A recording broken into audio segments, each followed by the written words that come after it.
Alright, welcome back everybody to the Week 4 Summer Smash League circuit hosted by HCPS and yours truly, Mr. Gabs. Or call me Gabs at the Mind of Gabs. If you are brand new to the Super Smash Bros. Summer League, we host a tournament just about every week. We didn't host one last week because we had CEO last week, and that was a big deal, so everybody was watching that and supporting that, and I have some stories for you guys. Holy cow. Because I went, helped hosted it, ran a couple brackets, it was an amazing experience. Today, we have 10 entrants. Our first match of the day going to be JVZ. He's from Leonard, and he's going to be going up against Wayne. Now, we need to get Wayne into the arena. He's saying right now that it's full. Thank you for joining us. And so, if you've been here before, welcome back. You know how this is run. We earn points for placing. You'll see the bracket is up there, up on the stream. So let me show you guys how the rules are run in this thing, as well as you can kind of see who is and who isn't already placing. So we already have our top 8 placers. Top 8 placers for the Summer League will qualify for the championship bracket. Championship bracket will be the first week of August. We have potentially this week and 4 more weeks left, because there's 5 weeks in July apparently. Maybe the 5th week is going to be the championship bracket, because that I know August 2nd is that Saturday, I believe, in the 5th week of July. You earn points for placing. Of course, you see that Trey is in first place with 220. We have Vidon with 150. Vidon won it the last week. We have a returning Prodigy again this week. I don't think he was in week's 3 competition, but we are Prodigy, you need to get out of the bracket, please. This will be Wayne versus JVZ. But yep, he's back. He's a pretty good Ganondorf player. He's got some work to do, but don't we all? After going to CEO last week, I can see how every single person that plays this game always has room to improve. So I'm gonna go ahead and tell Wayne what to do. Prodigy, fine. Back out, bro. Prodigy, you play Blue Flash.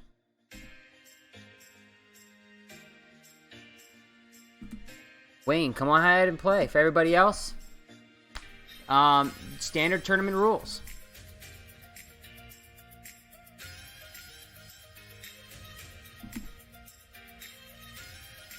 Go ahead and start, gentlemen. So what I'm trying to do on the side, ladies and gentlemen, is I'm texting these guys through the Discord channel and trying to keep all the matches up to date, try to keep everybody up to date. And so you know how online tournaments are run. And if you've never been a part of it, well, welcome back to your first one, to your first online experience. It's a lot of communication, make sure everybody is on the same page, and so on and so forth. So this will be a best of 3, gentlemen. It is always best of 3. Best of 3 until finals. And that's actually how CEO was run this year. 1,200 entrants. It was best of 3, including things like winners' quarters, losers' semis. Those were all best of 3. And I gotta admit, I don't think it really changed the rankings too much.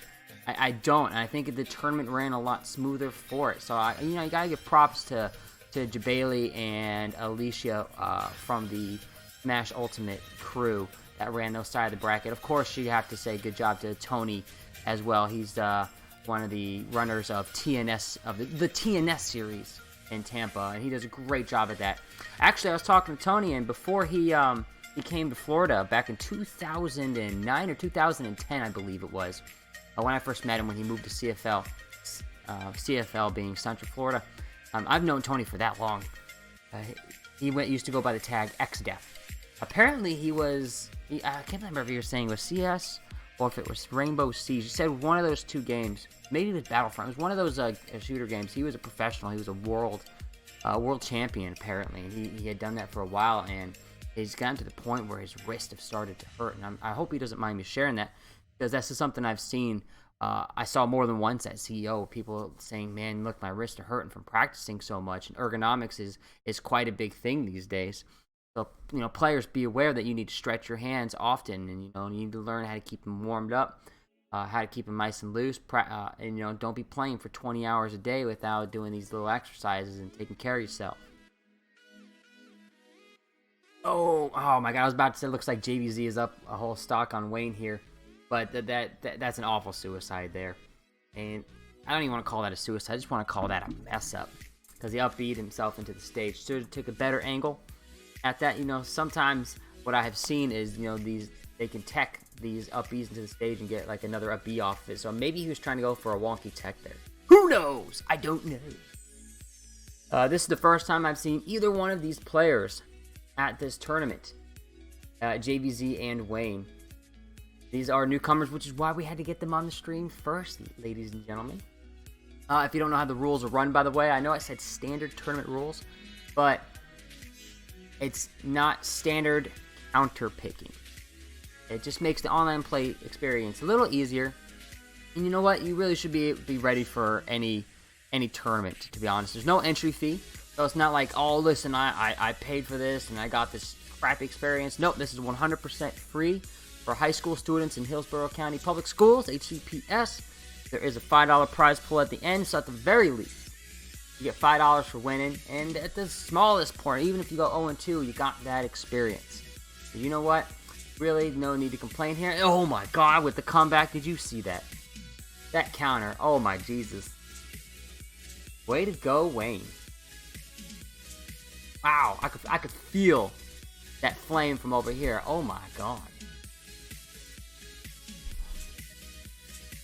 Let me know how the stream is working, guys. If you're watching, give me a thumbs up if you think if everything's good to go. If any of the audio needs to be changed, but if it's all good, just give me a thumbs up. Appreciate it. Once again, Jay the Mario Man, welcome, sir. The next tournament will be next week. I think it's either going to be Wednesday or Thursday of next week. Wasp, hello, sir. I'm glad. Thank you for joining us. Thank you, sir, for letting me know that the stream sounds good. Wasp, where are you? I know we were playing, and where exactly are you in the bracket? I don't see you in the bracket. Unless you're Dog Cowie. Or Claymore, but no, I don't think you're Claymore. Maybe you didn't enter. Did you enter, Wasp? Let me know. Oh, we are not 0-0. Looks like Wayne, the Roy player, will be up. 1-0. Go ahead and let's change this setting. Let's update that for you guys. There you go. 1-0. Wayne's starting off strong. JVZ, he really did start off strong that last game. And ever since that SD, it kind of took a little bit of his momentum. If he just slows it down, brings it back, realizes that he still has 2 stocks left, this is still doable, ladies and gentlemen. Don't you ever give up. As long as you have 2 stocks, anything is possible. I don't care if they have 0% and you have 150% 2 stocks. It is possible. Let me tell you, I've seen every comeback in the world. But you can't be making bad mistakes like air dodging past your opponent and let him getting a free up smash or forward smash. You can't be up being into the edge and kill yourself. JVZ. It's those tournament nerves, man. It's got to be. At this point, the strategy, if you're Wayne, I wouldn't let up. I would keep the pressure on, keep going, keep pressing the advantage, right? Because the moment that you start changing your play style is the moment that players start coming back. So if it's been working up to this point, don't change it. JVZ, he's the one that's going to have to play a little bit different now. He's going to have to start throwing out some home run hitters. He's going to have to start throwing out his moves that potentially have the possibility to gimp, and he's going to have to start going for big stuff. He's just got to do it. Now, something I'm not seeing him do is do like the aerial, the Z-air. I'm not seeing him use his tilt up close. But I'm really not seeing that little short hop Z-air and any pivot grabs. So he still has some work to do on his Lucas. I played a really good Lucas over the break, over CEO. His name was Galleon. And Galleon goes way back to 2007 or 2008. And who knew that he was going to be a CEO? So shout out to my boys that made it to CEO. And Wayne is going to take it 2-0. Good job by Wayne. Go ahead and let's update that bracket. Wayne will be up 2-0.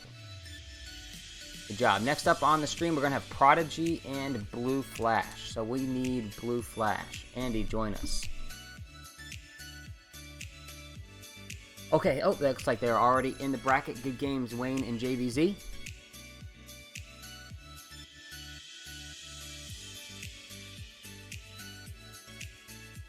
Let's see what kind of updates we got going on. Let's see. No updates so far.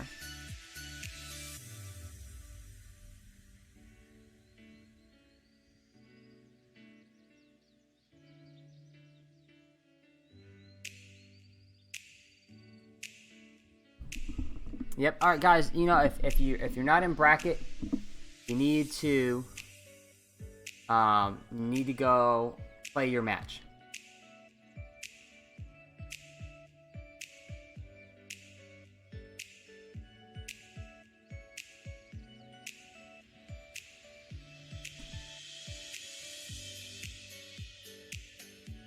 Yeah, this is the problem we run into every week. People don't pay attention. They don't listen to us live. They just say, "Oh, let me show up and let me not read the rules and everything." You know, part of tournament is knowing the rules. And if you don't know the rules, listen to the streamer, listen to the person that's running it, read the instructions. It's all there. We go through this every week. Maybe watch some past videos from that tournament series, and that way you can hear it and see how it's run. So we need. Let's see, who are we gonna have next up on stream? Let's have Happy and Fire up on stream next.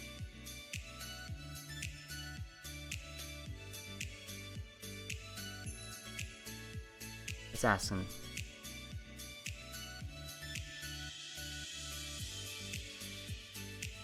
Let's see. There.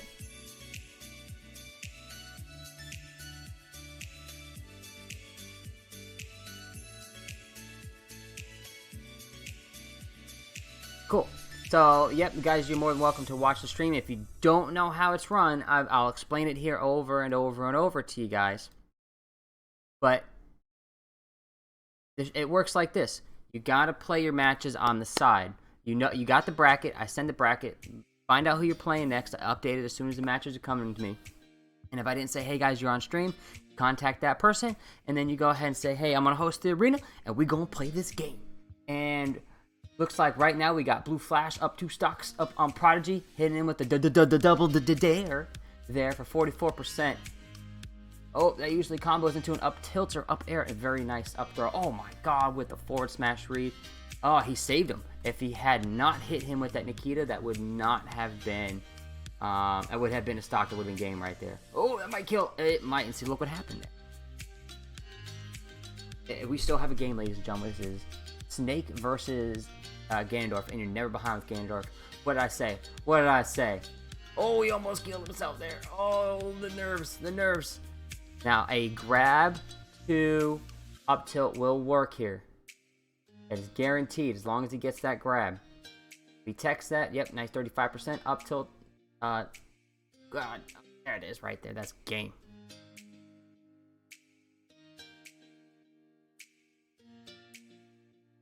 Okay, yeah, what a game. First game goes Blue Flash.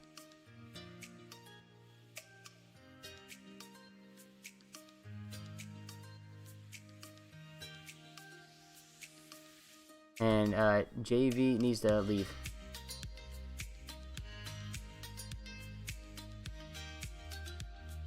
Yeah, JV needs to go ahead and get out of the arena, please.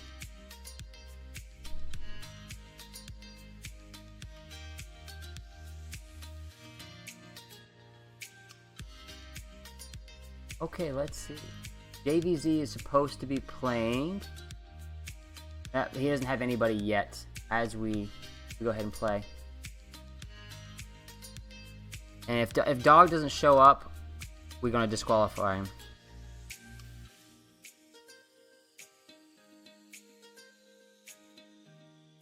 Yeah, I have no idea who he is. Dog Cowie. And it doesn't... Yeah, Josh H. Yep. Last call for Josh H. Dog Cowie.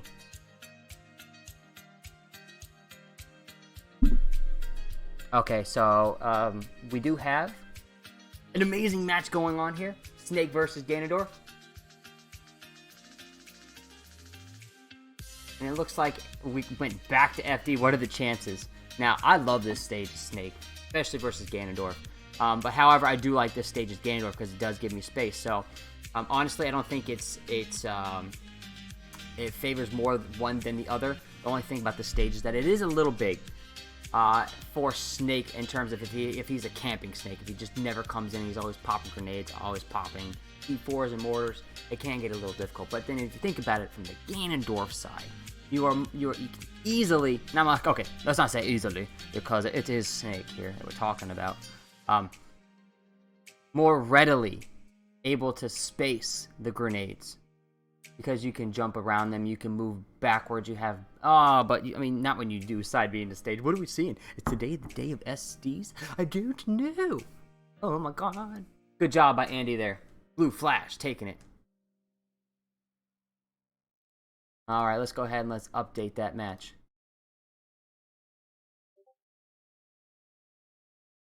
Alright, I'm going to go ahead and I'm going to disqualify Dog Cowie. Yep, I'm going to disqualify Dog Cowie.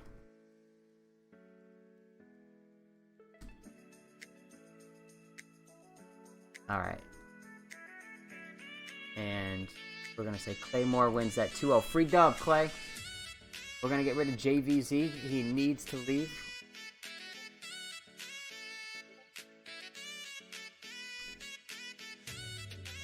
And then we're going to get rid of Blue Flash. And we're going to get rid of Prodigy. And we're going to be left with Firestorm. Alright, let's go ahead and let's do this. Claymore needs to play the Dawn. Actually, let's get Claymore and Vidon up on stream.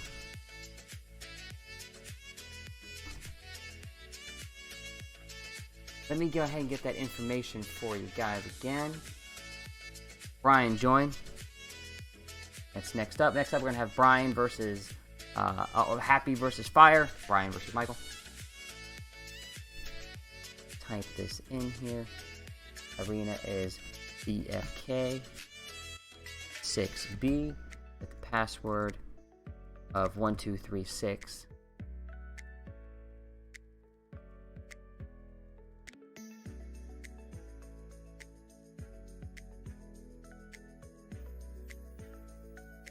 Alright, let's see who we got. Happy versus Firestorm, let's go ahead. Excellent.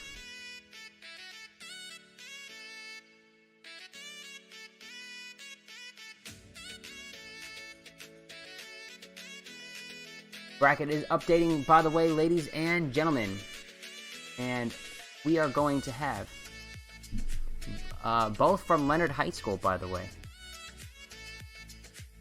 We're going to have Fire and we're going to have Happy. As soon as I update these names, I'm gonna let you guys know. I see it here.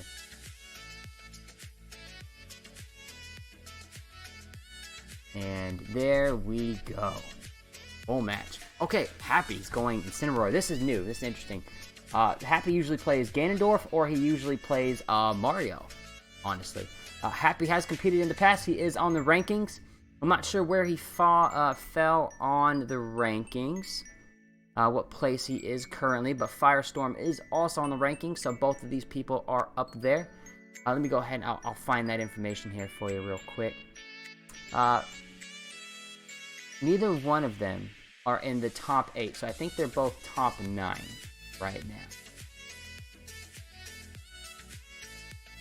now. Yeah, and there are no rules against counterpicking. So the only rule that you have is, you know, it's just like a normal tournament where if you want to say, hey, I want to stay, Alright, who are you going to use? Yeah, I'm going to use this character. Alright, I'm going to counter pick you against, if you play Snake, I'm going to play, since you won, I'm going to go Lucina next match. And that's fine. And it looks like we have a pretty even matchup here, Firestorm versus Happy. Now, here's the thing about Incineroar. All it takes is one counter with this Fire Belt to absorb a hit. Get that there, like what you see right there. And then it takes one read to use it, and then that's a stock. And Incineroar is a heavy character, which means he has survivability. We have people who are SDing all over the place, apparently. And Incineroar also has, like, I think, the strongest back throw in the game, so it is a decent kill move. It is a better than decent kill move. So he's a good player. Just people aren't using him because his recovery is exploitable. Yep. So we have two Leonard players versus each other. Looks like Happy is in the lead right now. But this can don't ever, ladies and gentlemen, give up. Especially against an Incineroar. You can easily edgeguard this fool.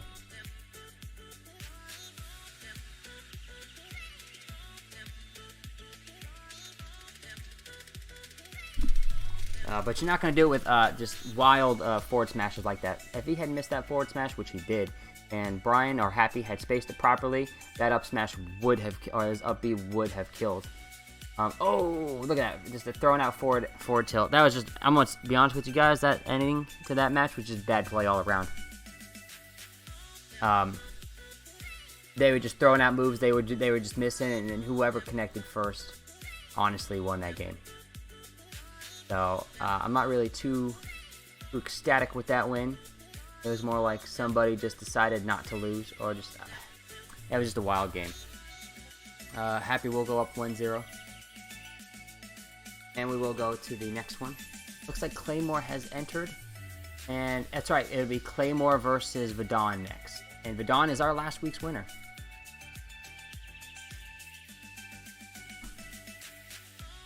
We'll see if they want to counterpick. Oh, looks like they're both going to stay the same characters. And if you guys don't know, Vidon, a couple days ago, we're trying to get him to the tournament where all the Shulk characters were invited. And when I first seen it, he had like 70 votes. So I posted it on my page everywhere. I posted it on my friends. He posted it up on a Tampa page. We had somebody else post it. And then after all that, we got him up to over 400 votes, and he's going. So congratulations to Vidon. Making it. He got the voting. People voted for him. He's popular, apparently. And thanks to everybody that helped and voted for him. It was great. So he got invited to the Shulk Invitational. It's a very good idea. Very good thing. So we should be excited for him. He has a good Shulk, too. Speaking of Shulk, I got to play a really good Shulk at CEO. I'm honestly, there's so many people I played. I can't remember his name. He was just, he was going around and money matching as many people as he could find. I don't even remember what district he was from. I just remember he was a Florida player. And that's how you know that this person is going to be a good player eventually, is when they just walk around and they just say, hey, who wants to money match? Who wants to money match? So either they're brand new, looking for experience, or they're good, looking for money. And I used to do that myself. The best way to get better is by getting experience that matters. Nice counter there by Firestorm. Oh my god, of course that's going to go. So, something else I learned from CEO and watching all these pros. I watched, I personally ran a bracket with Abadango, and I ran MK Leo's bracket. And when I was watching Abadango in particular, because I don't really see a lot of him, everybody watches MK Leo, but I specifically watched his matches. And what I noticed about his Meta Knight and his Inkling was he had particular setups in mind, particular combo strings in mind that he set up. For example, Meta Knight. At low percents, he was going for the grab, down throw, the neutral air to down tilt, to dash attack to up air. Like, that was it. I seen him hit that on every single stock of everybody that he played in bracket. That when he was using Meta Knight. He was going for the setup. So, like, when he was playing against these characters, he knew when to go in and when to go out. He knew how to bait these moves, and then after he baited a particular dash attack or an air launch to the ground or a dash away, dash in type movement, like, he had it all planned out. He's seen it all before, and that's what he was going for. Nice smash attack there by Happy, and Happy will take the match over Fire. So good job to him. He will take it 2-0. And it looks like that's going to set up a Trey versus Fire in winners semis. And that one, then we are also going to have, next up, we're going to have Vidon versus Claymore. And I will be updating that bracket for you guys here soon. As soon as I open it up, get that snip tool out. Once again, thank you for joining us, ladies and gentlemen. This is week 3. Or week 4, rather,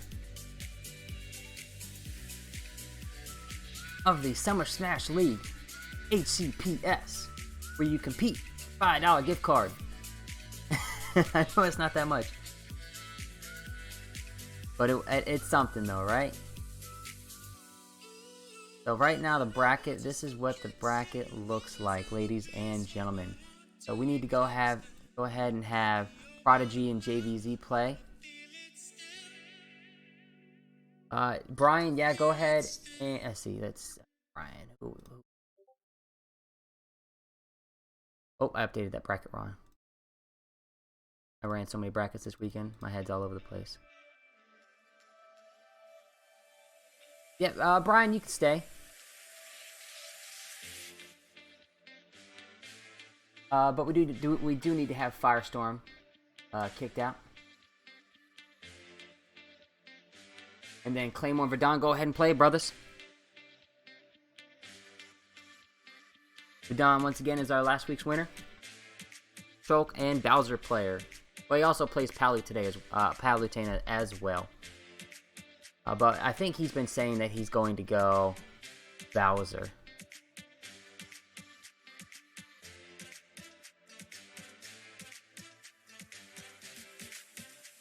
Alright, let's see what we got going on. We have Vidon. I believe he is from Plant City High School. No, he's from Middleton. Versus Claymore from Bloomingdale High School. Oh, it looks like I will be having this gentleman in my class, hopefully.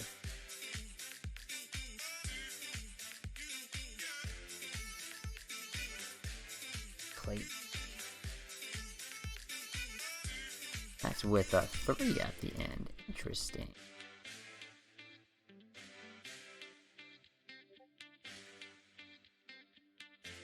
The score is 0-2-0, and this is winners. Round 2, actually. This isn't round 1.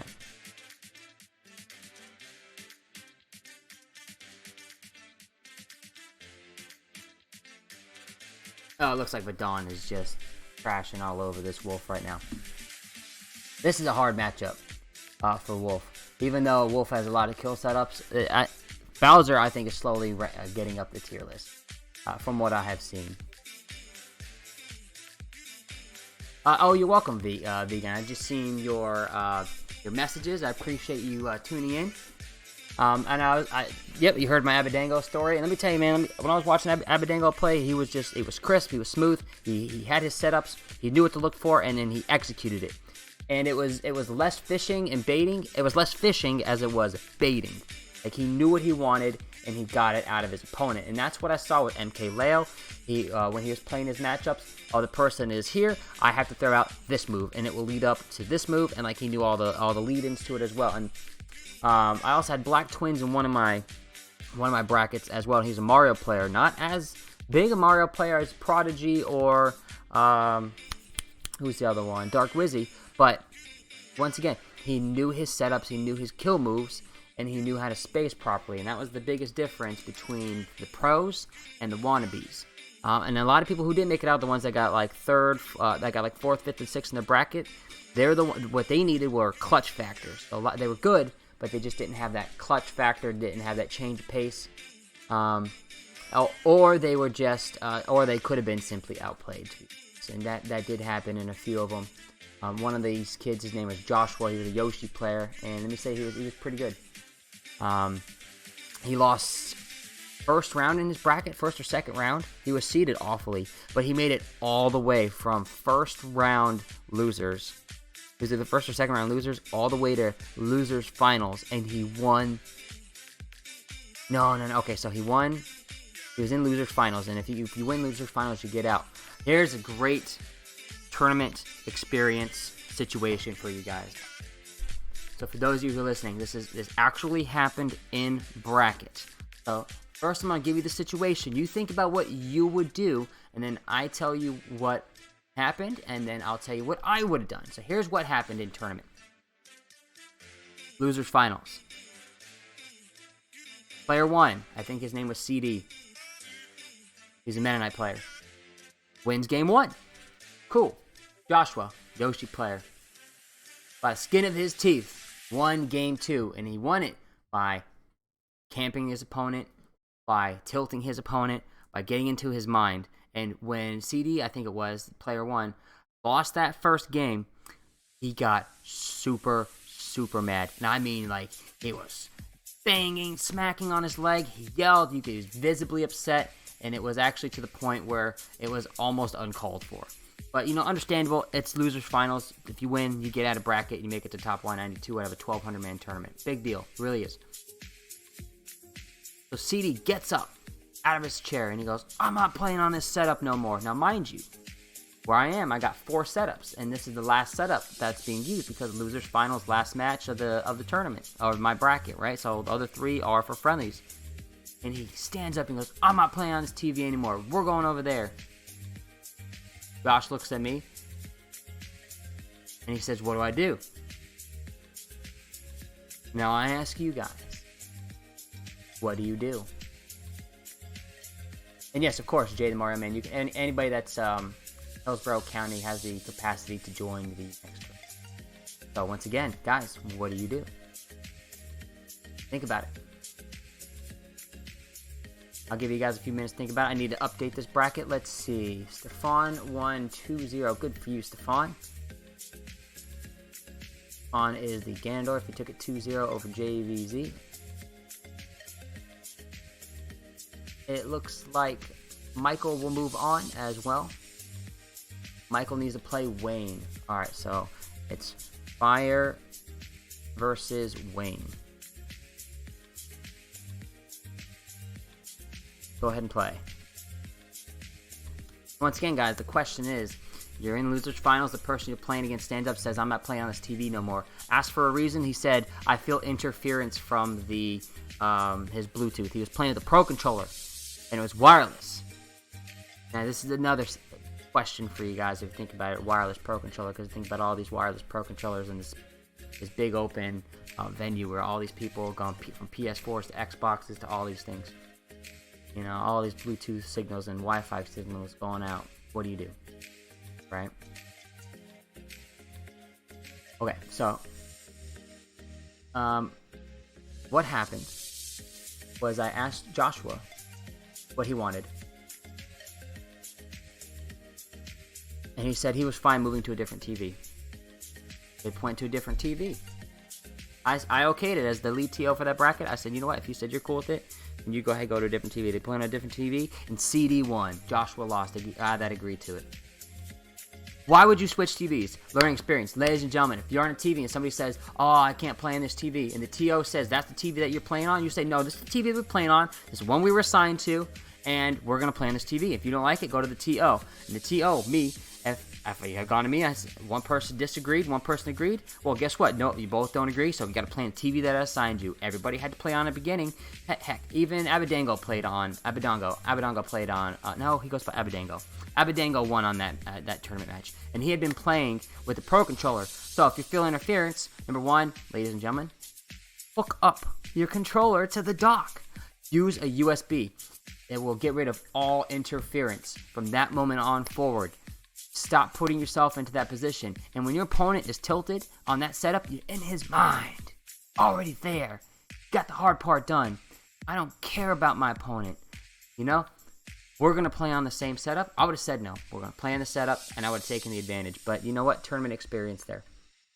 Let's go ahead and let's update this bracket, ladies and gentlemen. We're going to have Trey and... Oh, goodness. Vidon. Okay, so, yep. We're going to have Vidon and Blue Flash next. Let me go ahead and kick out Claymore. Claymore lost.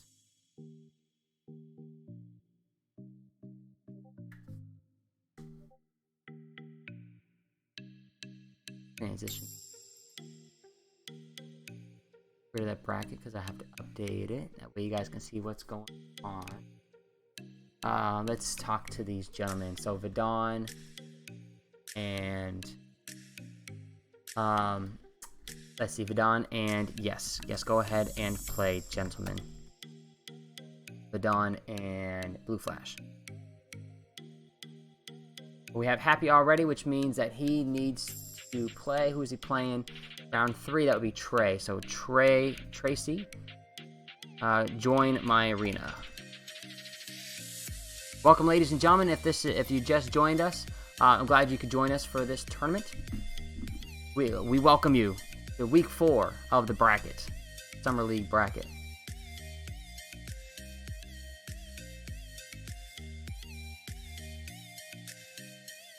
Oh, looks like we do have a character switch. I wonder if he's going to go Bowser. He's been talking about using his Palutena. Oh, that's interesting. Yeah, come on, Vidon. Oh, this is the thing about Vidon. He's not even in the States right now, if I remember right. He's somewhere else. And I think it's a completely different time frame. Where we're East Coast over here, and I think he's something like crazy amount of time out from us right now.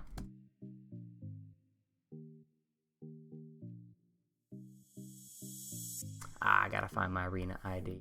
And let's see. Oh, this is not a good way to start this bracket. Oh, he made it back with that lag spike. Did you see that lag spike? Oh my goodness. So it is there, ladies and gentlemen. I'm gonna go ahead and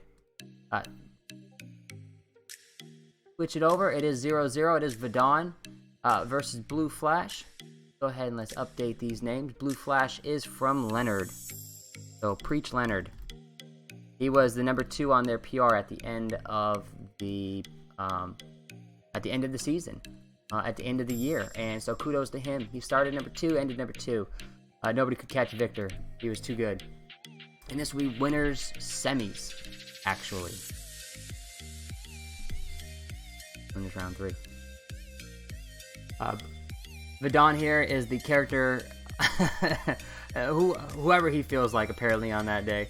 Whereas Blue Flash, he's really a Snake main, and thank goodness, because Snake is just, apparently at the moment, he's the best character in the game, which I can totally see, I can totally agree with at this point. And I have a feeling that this, like, Snake's the number 1 right now, right?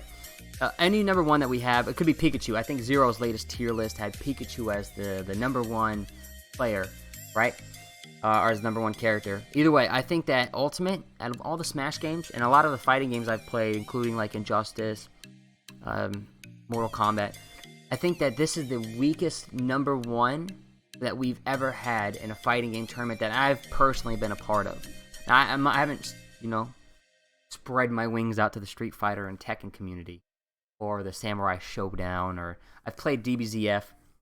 But there was a clear-cut number 1 there for a while when you had like Gotenks, and then it was Bardock. It's always wild, and now apparently Goku GT is amazing. Then there's you have a lot of good players in that game. But like I didn't really stretch out that much. But in this game, if Snake is number 1 or Pikachu is the number 1 character, I am saying that they're the weakest number 1 that we've ever had in the history of Smash. And that's a great thing, I think, for competition. Oh, what nice kill there by Blue Flash. Now, here's the thing. I do play Palutena, and I have played Andy, Blue Flash. I have played his Snake on several of occasions against him, so he does have some Palutena experience, which is great. He's in Nepal right now. Holy cow.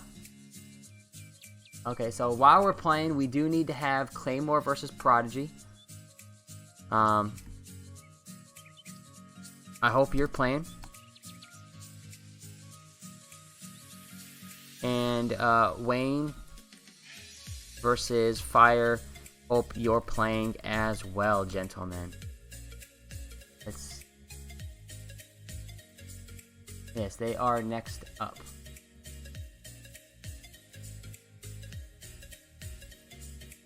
Gotta pay attention to the bracket, ladies and gentlemen.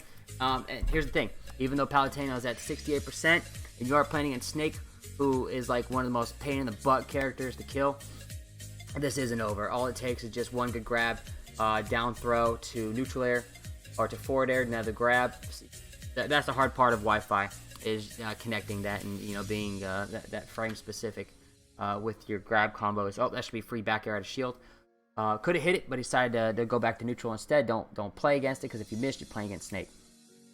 One good neutral air combo can bring this back, and then one juggle combo. However, Palutena is in up tilt range here, so if he hits that up tilt, Palutena is dead. Another 25%, actually another 35%, and the Palutena is in grab to up throw. Still confirm percentage. Oh, but that got one of the strongest up smash thing. Look at that. Never over, ladies and gentlemen. Want to tell you, wait, never give up. So I believe that will be the first game.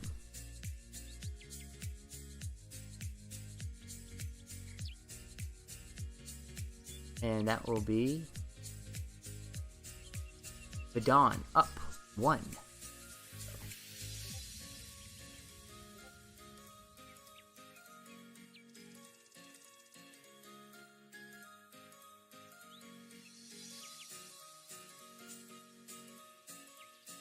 So, ladies and gentlemen, this is the Super Smash Summer League, where the top 8 compete for, or top 8, where every week we compete for points.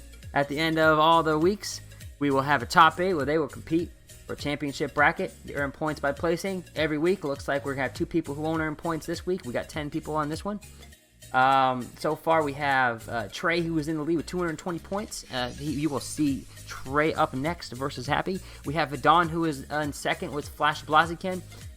One's Link player. As you see, Vidon's up here. So far, we've seen Bowser and Palutena. We haven't seen his Shulk yet, which is what he was voted in for. The hope at one point we are going to see it. That should be a back air. Nice tech there by Andy. We've been working on those as well. Ooh, up, he's not going to kill. He's going to die. Yep.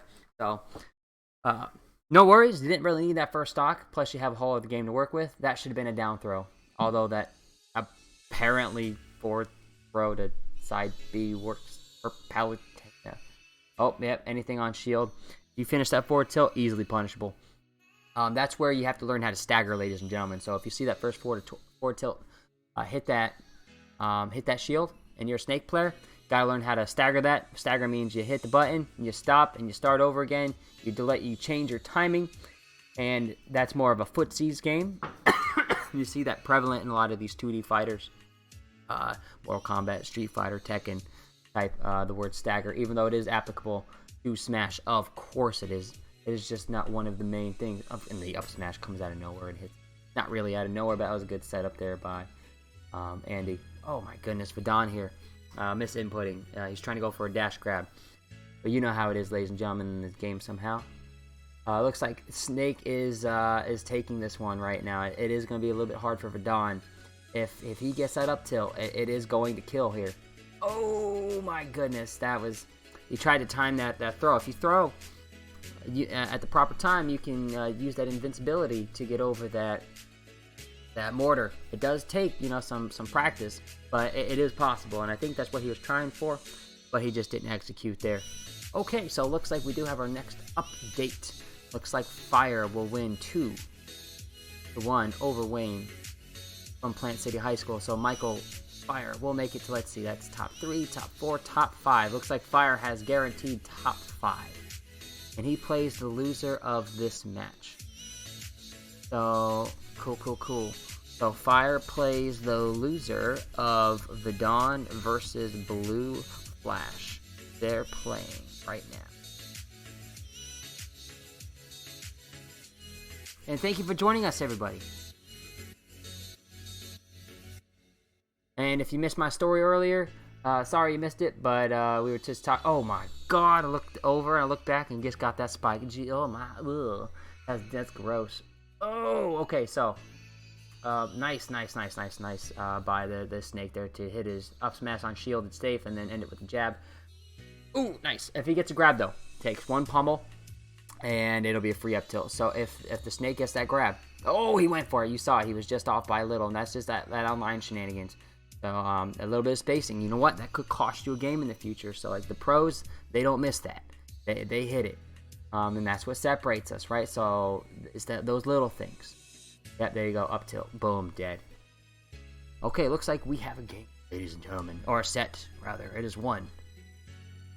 The one. Blue flag. Versus Vidal. Yeah.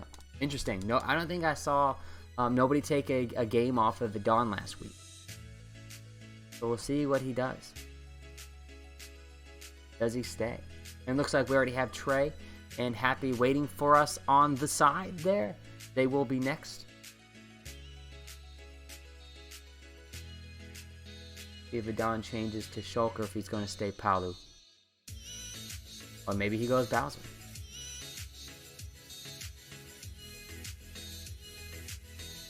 Oh, good to go, ladies and gentlemen. I love it.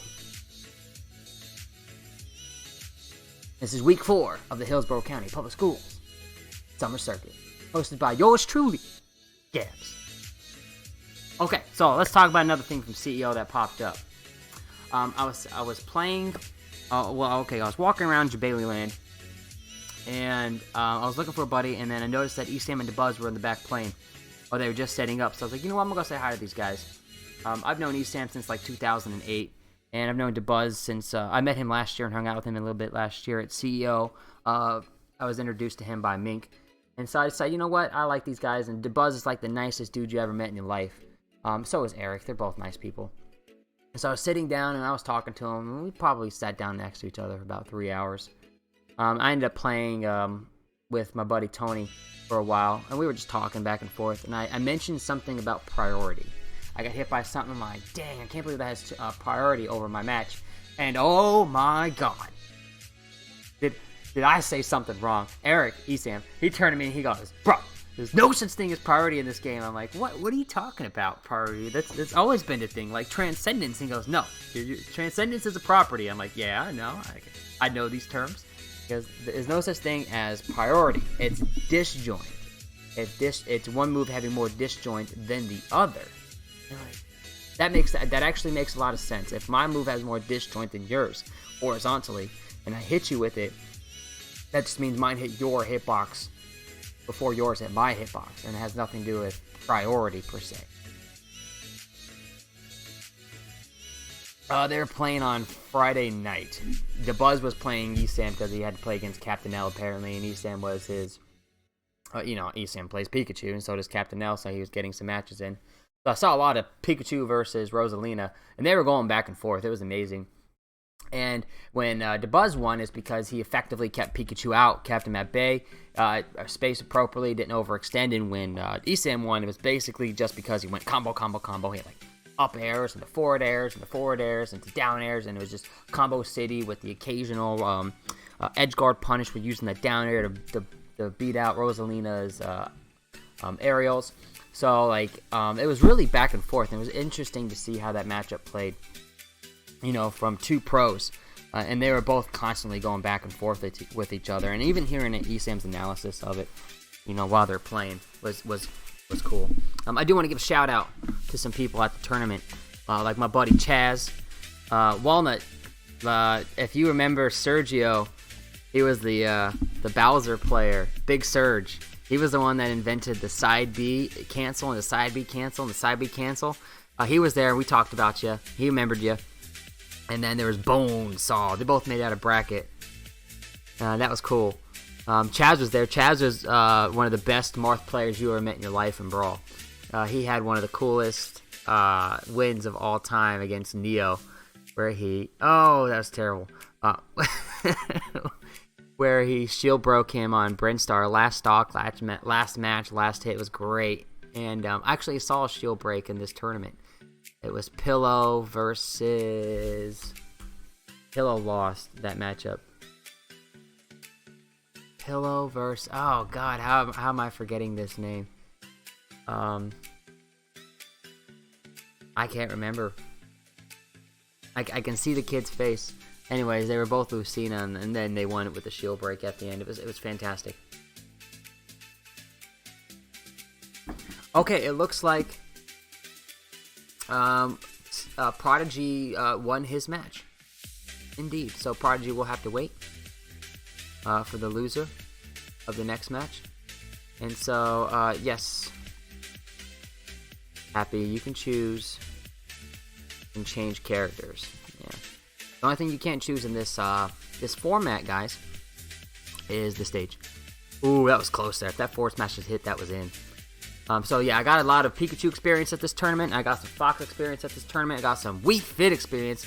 Hey, shout out to this guy named CPU. He's from South Florida, and apparently he's like one of the best, if not the he's known as one of the best Wii Fit trainers out there.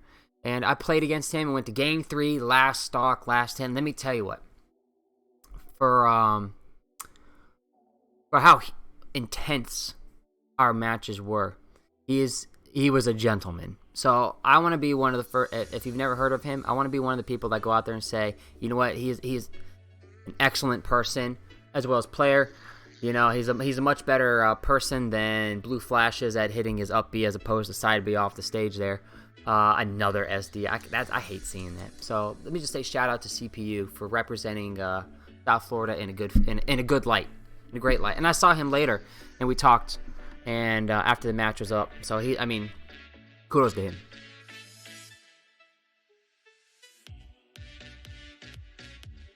Okay, so he will take that 2-1.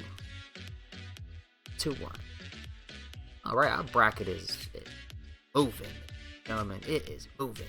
We're gonna have Trey versus Happy next. Go ahead and let's get these. Go ahead and pick some players here.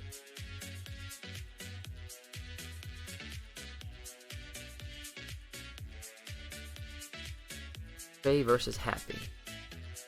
Next, please. Then we are on the winner's side of the bracket, ladies and gentlemen. Go ahead and let's change this up for you guys to see. We need to get Vidon out of here. I'm going to go ahead and I'm going to kick Vidon out. No. Thank you, Vidon. I appreciate it, sir, for getting out of there. I knew you had my back.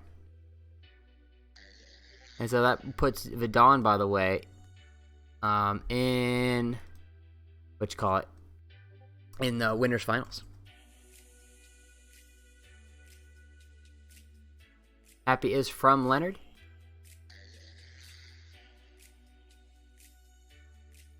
And then we have Trey. I believe Trey is also from Plant City. Yes. I'm starting to get good at this. Starting to remember these guys. You know, seeing them so much and talking to them. I'll give you guys some more stories here in a second as soon as I update this thing for you guys. And then I'll shoot it over your way. There it is. Oh, it looks like we got Shulk versus Incineroar. Okay, let's see how this one plays out.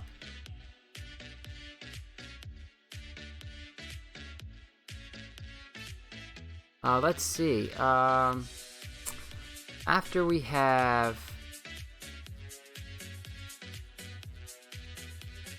this match going on, it's supposed to go. Let's see, it's supposed to go loser semis, winners finals, losers semis, losers finals, and then grand finals.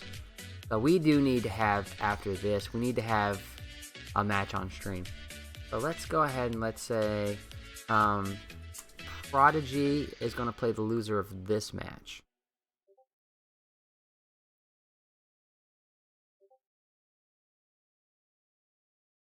Sure, you know what? Let's go ahead and let's have Fire versus Blue Flash next.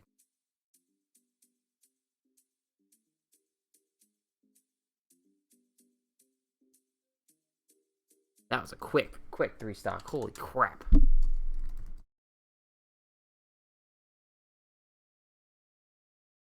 Okay, so Prodigy does get the loser of this.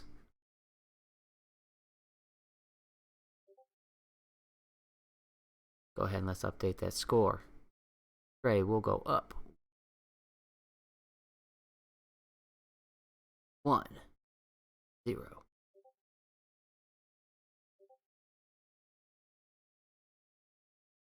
Stefan, you play the loser of this match.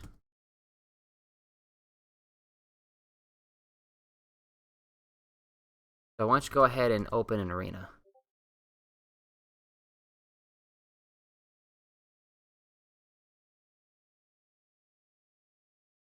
And it's probably going to be happy after what we just seen on that last one. Brrr.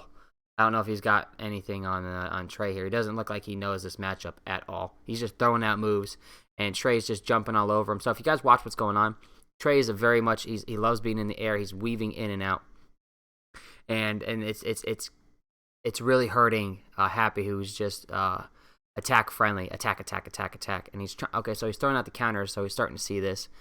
Honestly, that was a lucky side B there by the Incineroar. Terrible air dodge. Okay. Something else from CEO. Every time I air dodge onto the stage, I don't care if it was a good air dodge, like it was a crazy air dodge like you've never seen before. Like 95% of the time, I was punished. It was bad. And I mean, not just like, oh, I got a dash attack on you. I meant punished with capitalization, like 30 to 40% every time. And so like when you play these, when you go to tournament, you're playing against people who are knowledgeable. Like, they're paying attention, they're watching, and they're taking it to the max. Like, they're taking every hit as far as they possibly can. And I'm telling you, man, air dodge was just bad.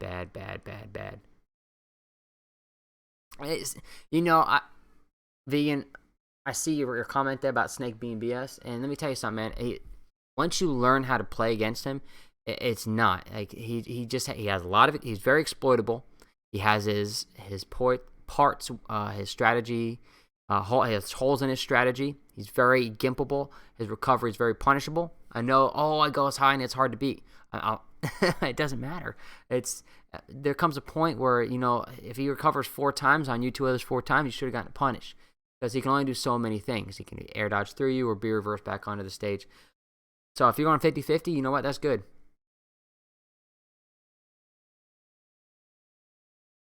Oh, and Firestorm apparently got to play Esam and listen to him. Yeah, Esam's a very, very good guy. He'll sit down. He'll tell you what's up if you get matches in against him.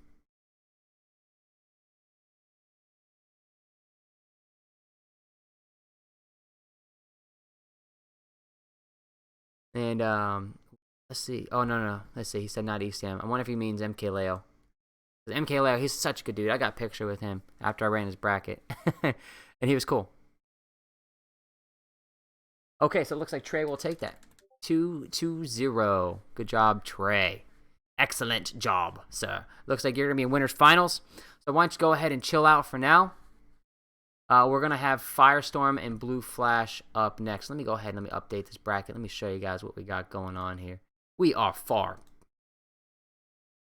Very nice. We're going to have Happy versus Prodigy as well. Give me a second here. I just got to take a snip of this thing. Bada bing, bada boom, ladies and gentlemen. It is saved. Let me show you this bracket. Boom, boom, boom. We are good.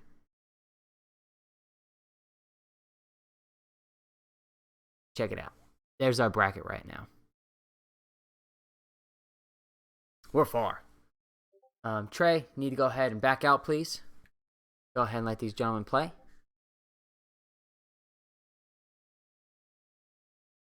Excellent, excellent. So Firestorm versus Flash. Go ahead and play, gentlemen.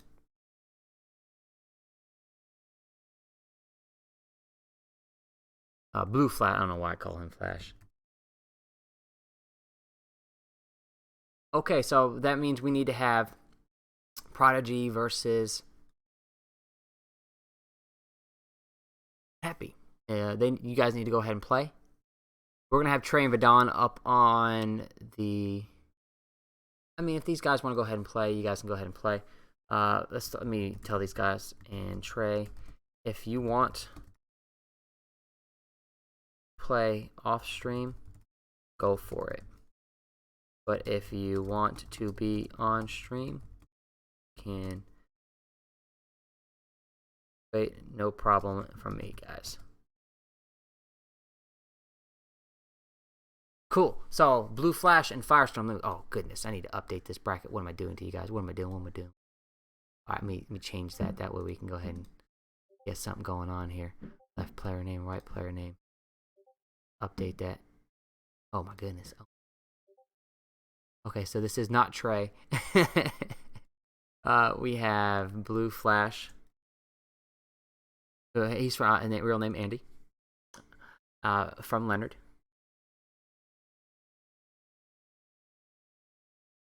And the score is 0-0. So let me go ahead and let me update that for you guys. That is not happy.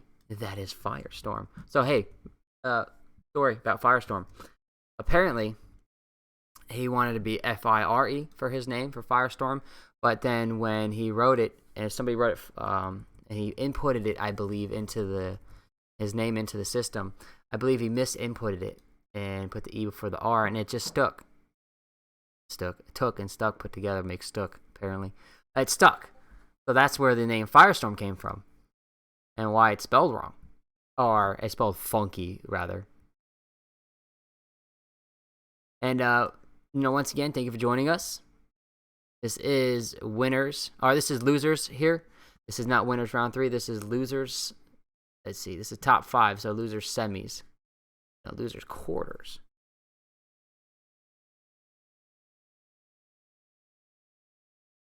Losers quarters means that the loser will get 5th place and the winner will go on to semis to play for 4th place. These guys are accustomed to each other. They've played each other before. Many times. Going back to Leonard, I know. I've seen it. They were in my club. Firestorm is a Lucina player mostly, but he's been using his Cloud lately. I have been trying to train it. It's gotten a little bit better, but, he really doesn't have the matchup experience down yet. And he honestly, Michael just needs to start playing matchups and start staying a little safe using his safe options with heavy punishes. And it looks like Blue Flash will take game 1 there.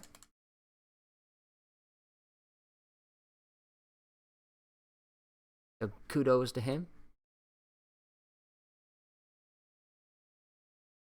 We'll see if Firestorm wants to change characters, if he's going to stay. Honestly, I think he should change. As much as I like Snake versus Cloud, I like the Snake versus Lucina matchup a lot more, and I play both of them. Oh, the Marth that I introduced to you, Firestorm, that would be Ryder.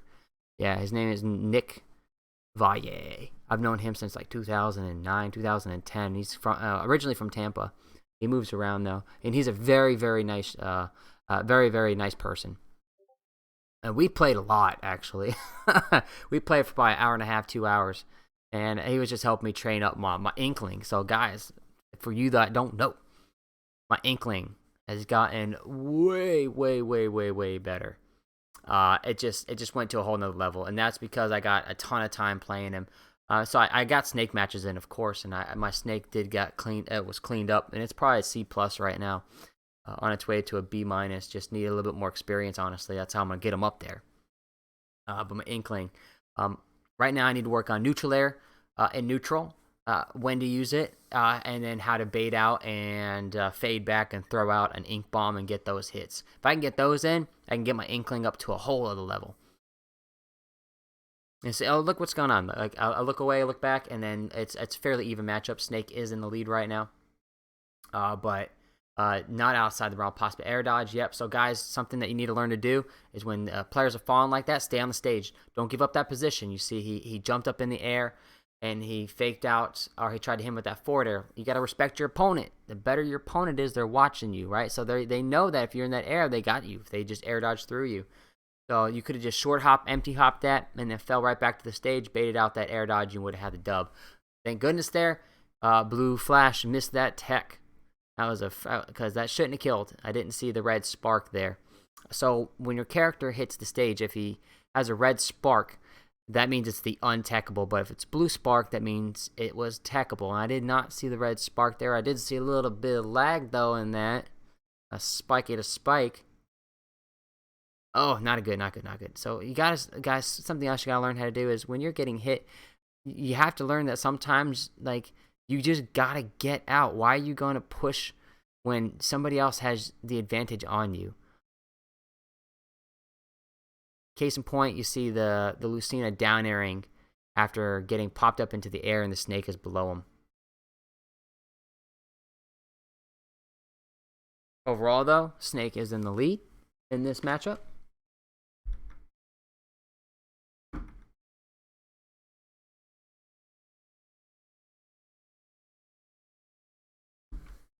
He's got 2 stocks, and at this point, it's you got to stay safe with Lucina. You can't take these trades like what you saw there. You got to aim for his head.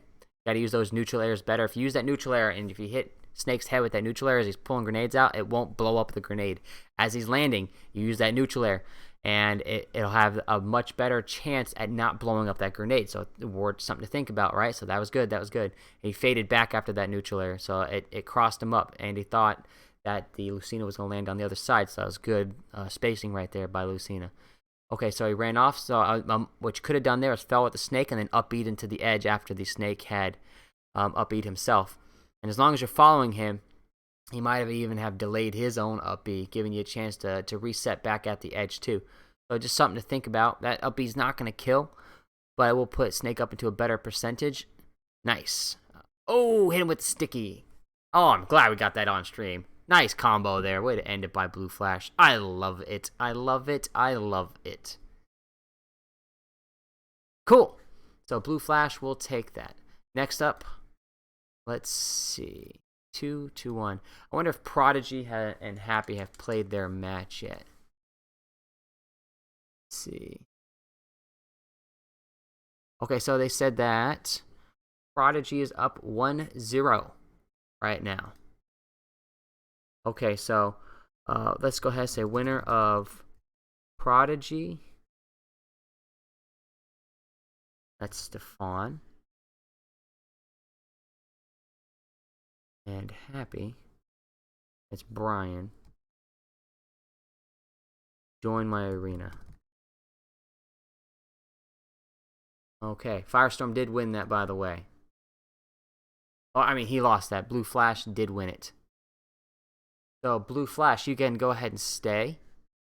So, Andy, you can stay.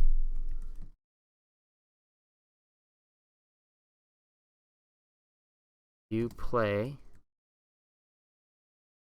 the winner of the next match.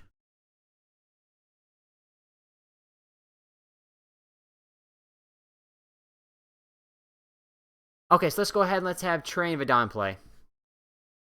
Alright, so let's get Vidon up here at Vidon.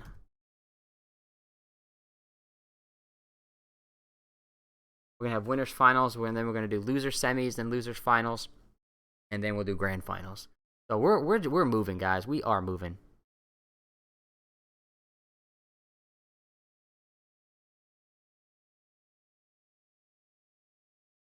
And welcome and thank you for joining us on this wonderful Wednesday night.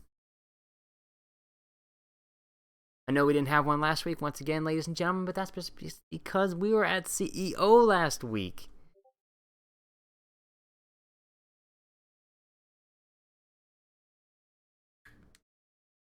If you weren't watching CEO, MKLeo won it, and he won it against Mars. Mars went freaking Captain Falcon and took a game off of MKLeo, which like nobody, I think one other person did. Was it the Pokemon trainer? Was it the Lucina player? There was, God, their names are so close. Puppe was the Pokemon trainer, I believe. It's just wild.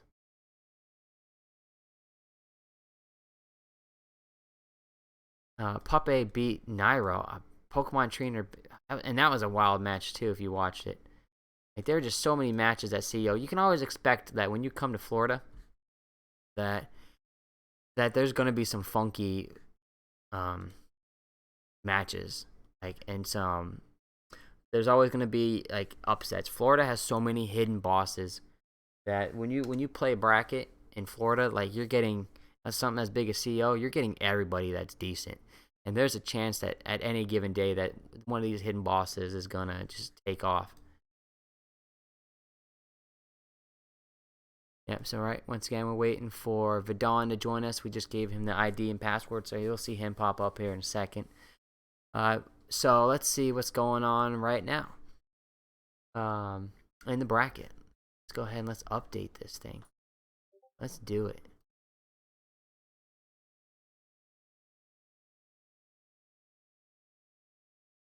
Give me a second here for you guys. I'm going to go ahead and pop this thing in here.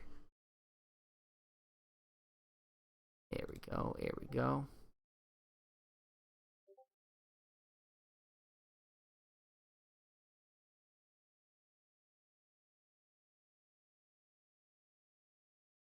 Okay, so there's your bracket for you. As you can see, Vidon and Trey are waiting in winners finals. We're in losers semis right now, where it's Prodigy and Blue Flash. And I'm going to just go ahead and tell them to play their match. And then, so the loser of this match will play the winner of Blue Flash and Prodigy. Nah, it's not full. Vidon is apparently having some issues joining us. BFK6B. Yeah, that's right, man. I'm going to tell Blue Flash and Prodigy to Fawn to go ahead and play a match.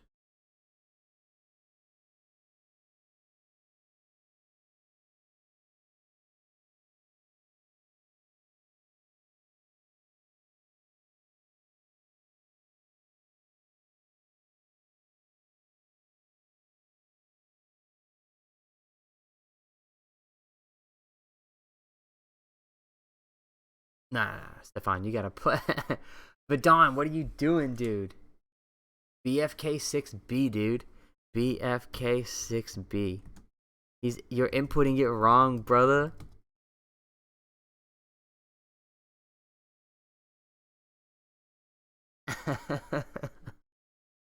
That's great. Prodigy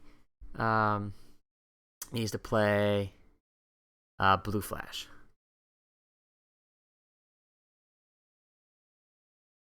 I had so much fun at this thing. So something I learned from last year, guys, was when I was running brackets all day, that I lost my voice from having to yell. Because like, think about it, you're in an open venue. First off, there's easily 1,000 people in this place. So everybody, how many people are talking, how many TVs are going, all the background noise there, and you got to yell at players because a player will check in and then they'll just walk away, which never makes any sense to me. And here's the thing, I disqualified one person from checking in and then walking away, never coming back. And here's another thing, I had one player, he got sent to losers. Then he was having issues with his Bluetooth. I think it ran out of batteries, his Pro controller, and he didn't have a cable for it. So he's like, oh, well, I guess I can't play. And he gets up and he walks away. So FYI, if you don't have a controller, if it breaks, if it goes down on you, or if you don't have a wire, number one, if you don't have a wire, that's your fault, right? So always have a wire. If you're going to have a Pro controller, always carry around your USB controller. Number two, if your controller breaks, and you're in a big tournament like this, I mean, actually, even if you're in a small tournament, turn around and ask somebody, hey, does anybody mind if I use their controller for this match? And if somebody's going to let you borrow it. Oh, it always happens. And here's the other thing. I carry 4 controllers in my bag with me, just in case somebody's controller breaks, because I don't want that to happen. I don't want somebody not to be able to play. So he just gets up and he walks away. And I didn't notice that he had walked away because of course I'm running brackets. I look over and finally I'm like, hey, where'd this guy go? I saw he was sitting here and now he's not. What happened? And then I was told what happened, so I disqualified him. And you know what? That was just an excuse from that gentleman, just saying, oh, I'm in losers already and I'm not going to win because I don't have a controller. So I lost. I'm going to go tell all my friends that I lost because my controller went down on me. Please. like I said, I had controllers. It was not outside the realm of possibility that I would have let you borrow one. And same thing goes for anything else. Like, as long as you're a decent person and you're nice, and you're a gentleman to other people, like they're going to let you use their controller, because that's just the kind of community that we are. The Smashers are like some of the nicest people you've ever met. Now I know it's not everybody, but you can't say, if you go to a 1,000-man bracket and 10 people are dicks, you can't say the community sucks. You can only say if those 10 people aren't good people. Okay, we are in winners finals, by the way. Trey versus Vadon. We do get to see this Shulk that we got voted in. That was amazing. The one guy who got DQ'd just because he was playing friendlies. All right, so yeah, Barrett came up to me and he was talking to me. He was telling me, Barrett's one of the runners of the tournament, that this dude just wouldn't get off the setup. And he was yelling against the T.O. because when the tournament starts, I have 4 setups. And so, me personally, I forgot to tell you guys, one of the things I learned was I have a megaphone. I'll be, do we have Vadon versus Trey? Can we get you up on the setup, please? Vadon versus Trey, setup 1, the far setup. Hi, guys. Thank you for joining up. Thank you. Love it. So, I use the microphone on everything. Bear was saying that when he started bracket, these 2 guys, they wouldn't leave, and one guy even gave him a hard time, and he said, he straight was like, I'm DQing you, your first match. So, get up now. And he had to get up. Oh, and there was one guy. Oh, my goodness, guys. I have run perfect brackets up to this point. It was losers round 2. And in this one bracket, I had 4 people that didn't show up. And so I had to run them through losers, right? So I get through the second round of losers. Shino versus Gat. And I called it. Now, ladies and gentlemen, I have a megaphone. I called it. I said, go sit down. I even said, Gat, if your player doesn't show up, I'm going to DQ him. He goes, all right, cool. So I called it one more time. Chino never showed. DQ'd Chino. Gat played his next matchup. I got all the way to losers finals when Chino comes up to me and goes, I've been sitting here for an hour waiting to play my match. You haven't called it, and I'm looking at your bracket, and you disqualified me. What? What did you just say? Okay. Well, this is interesting, because I have definitely called it. Why don't you go? And he had a terrible attitude. And, I had called all the matches. I have a megaphone. So what do? Losers finals was just played. My top 3 are already out. If you guys don't know, in losers I had Pillow. He played this guy named, was it Hustle, and they're both good players, right? Hustle lost. So Chino, I talked to the TO, and the TO said, just run it. Run this bracket. Or my lead TO. They said, well, if they're here, you got to play that match because he's throwing it fit, and if you can run it. So it's like, fine. I got Gat, and I was like, Gat, go ahead and play Chino. Man, Gat lost 2-1. I swear to God, if Gat had won, would have taken care of all my problems. So after Chino beat Gat, I had to change that whole side of that bracket. Oh, my God. I had to go get a guy named, it was like Flash or something like that. I had to go get him, and he ended up playing. He lost. So then I was like, now I'm screwed, because Hustle won't play, because Hustle says there's no reason for me to play. If I had to beat this guy to get to losers finals, and I already got to losers finals, I already lost. So even if I play him and lose, or I play him and beat him, I'm not going to get out of losers finals. So there's really no incentive for me to play, because even if I beat this kid who should have been on this side of the bracket if he had heard and played his matches, there's no reason for me to play. So I got the match before Hustle. Thank goodness Chino loses. But then the other guy played, and his name was like Rufus or something like that. I told Rufus, I said, hey, listen, so if the bracket had gone this way, you would have played in against Hustle, and Hustle's not going to play you because there's no reason to. So play Pillow for me real quick. So thank goodness Pillow was so cool about it. And I said, Pillow, I'm sorry to do this to you, but if this guy beats you, he's going to make it out of losers finals and not you, because the whole bracket was messed up because this dude wasn't listening. So thank goodness Pillow won. It didn't change my bracket in the end, but it was just a mess. And I had run perfect brackets all the way up to this point. Like, I haven't had a mess up like this in years. And I don't even want to call it a mess up. Apparently Blue Flash won. So Blue Flash is going to be in losers finals, waiting the losers of this matchup. I think Prodigy was put into losers by Blue Flash as well. So dang, the double elim by the same player. That's never fun. I did run a bracket like that too, where one person got double eliminated as well. Oh man, get all the way to tournament and you get beat by the same guy twice. Vidon will go up 1-0, by the way. This is best of 5. The Blue Flash will play the loser of this match.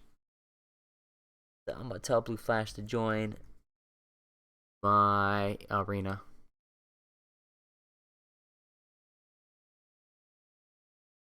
You play the loser of this set.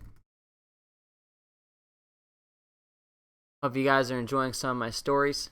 Hey, Firestorm was there to watch this too. And here's the thing, Firestorm can back me up on this. After this dude came up and started giving me all this attitude, I had 2 players come up to me and say, "Listen, I heard you call his name." I looked around and said, "You see this? I got witnesses. I did not mess up. Mr. Shino over here playing." And here's the thing about Shino not listening for his name. He had been playing on friendly setups for like 25 minutes. I was like, "All right, guys, we're far enough in the bracket where I only need 2 or 3 setups. These are designated for friendlies now." If you know that you're supposed to be playing because he lost round 1, which means that he should be playing within the next 10 to 15 minutes. That's just how brackets are run. Like, if you know that you should be playing and you hear, friendly bracket, friendly setups, you immediately go over there and say, "Hey man, I didn't hear my name." You don't go play on friendly setups for 25 minutes and then hear, losers finals, and say, "Oh, what? This is your fault for not calling my name." So, fun stories, fun times.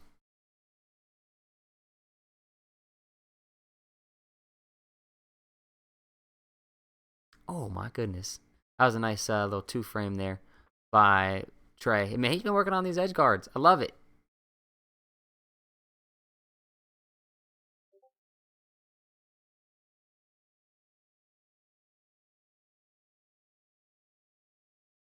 And for those of you who are just joining us, we are in winners finals. Game 2, Vidon is up 1-0, although it doesn't look like it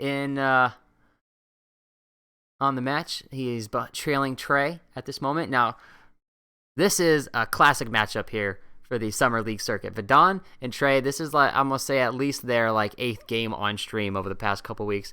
Trey quite often has the lead. I think most of the games I've seen, Trey starts off. He starts off hot, real hot, and then something will happen. Either Vidon will get a kill 80%, or Trey will kill himself.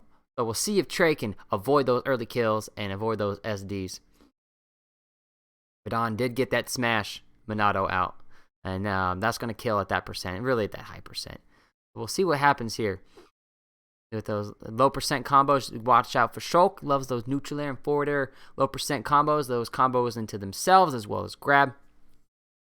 I'm interested to see if Vidon pulls out his Buster Monado, goes for low percentage, and then bust out his Shield Monado, see if he can get a kill below 80-90% here. Go for that home run hit. See if he can tilt Trey here. This is one of the this is the time for something strategy like that to pull itself out, or is he just gonna play it safe? And Trey's gonna bust out the forward smash. We got a 1-1, guys. Very nice, very nice.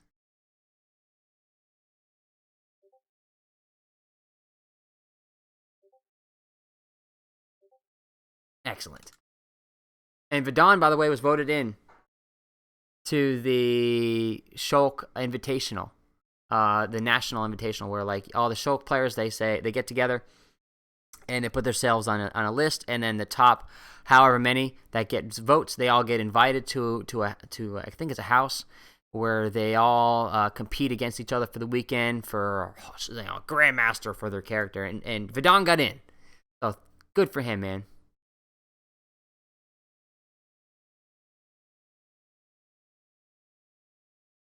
We are going to game 3.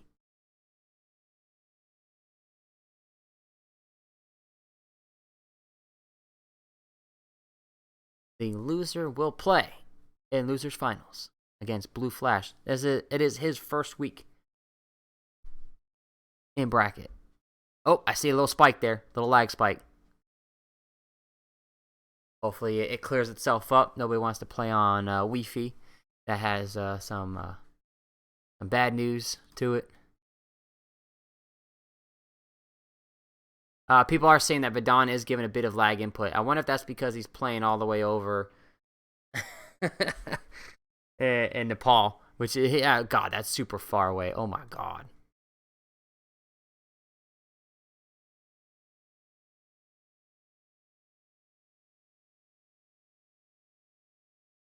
But here's the thing, though, about Wi-Fi is that both players do have to play on it.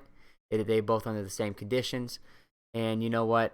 In the end of the day, it is a Wi-Fi tournament. It can only mean so much, and things are so much different when you're live and you're playing, face to face.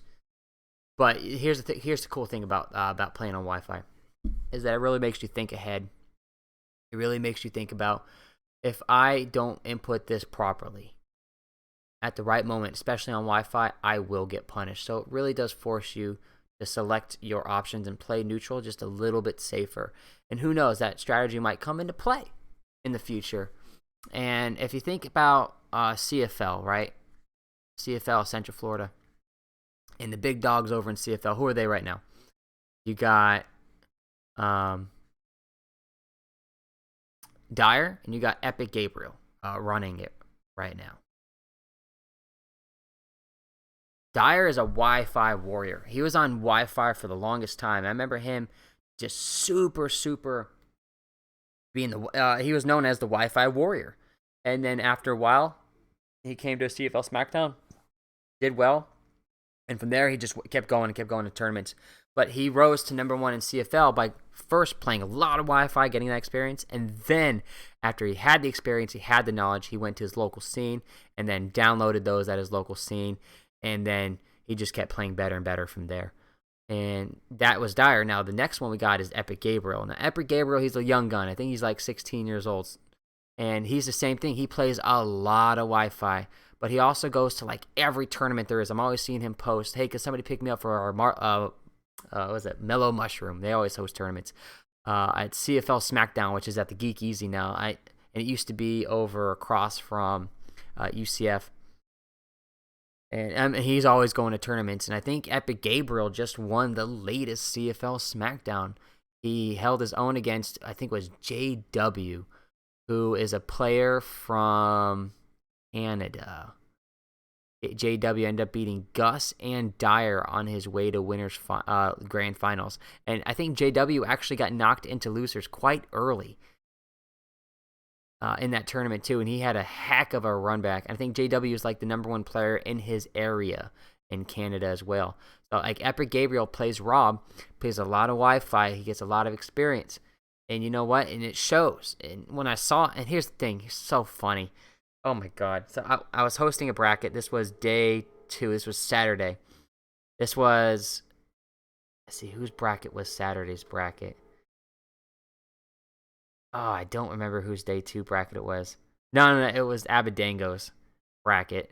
And I remember I'm hosting it, and I got my megaphone out, and all of a sudden, I hear behind me, who wants to money match? Money match? Anybody want a money match? And I didn't even have to look, and I was like, Gabriel, I know that ain't you. And I turn around, and of course it's him. Everywhere that dude goes, all he ever yells out is money match. But I'll tell you something. Because he's always doing it. He's always matching. He's always looking for that money match. He's getting all that experience. I'm telling you, he's doing it the right way because he's learning. Like he's not just like playing and just like saying, "Oh, I'm gonna make an excuse for why that happened. Make an excuse. Let me make an excuse." No, he plays and then he learns, and he said, "What could I have done to have avoided that?" Oh, and he says, "Well, how can I have gotten better?" And he gets better and he adapts. So it shows. I think he's #1 in CFL right now, and he's 16-year-old Rob player. Very nice. Yep. Vidal will go up 2-1 in the set. This is best of 5, gentlemen. Best of 5. This is winners finals. And so it's best of 5 from here on out.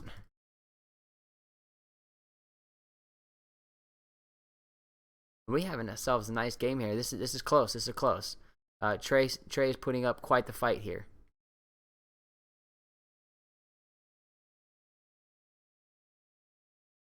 Yep. So Trey still has 1, and Vidon is up to 2. If Vidon wins this matchup, then it's not losers quarters. This is winners finals. What am I?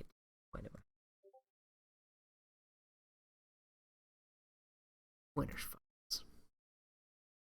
People here believing that this isn't a losers, and how these two people in losers. Nah, man, they made it to winners final.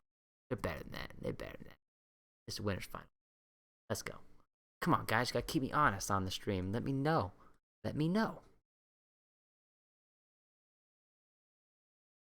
Two very good choke players here. I see a true improvement from Trey from 2 weeks ago to now. And as soon as I see that he gets hit by that's the classic. That it is one of the classics. Let me let me throw out a forward smash as my opponent jumps back on stage in front of me. And here's the thing: Shulk's forward smash is super large, but it is nothing like Simon and Richter's forward smash. Oh my. That might be the longest forward smash in the game. It covers at least, if you could be standing in the middle of Lilat and get hit by it if you're on the edge. Like if Simon Richter is on the middle of the stage and you're on the very edge, you can still get hit by it. That was 2 guys. Hey, speaking of Simon Richter, I remember which version it was, but apparently on stream, was it yesterday? Nairo went I think it was Simon. We'll say Simon Richter. He went one of those 2 characters, and he said that he wouldn't use a single B move, and he's gonna win his match. And sure enough, he did. It just amazes me that guy. He's just so incredibly intelligent.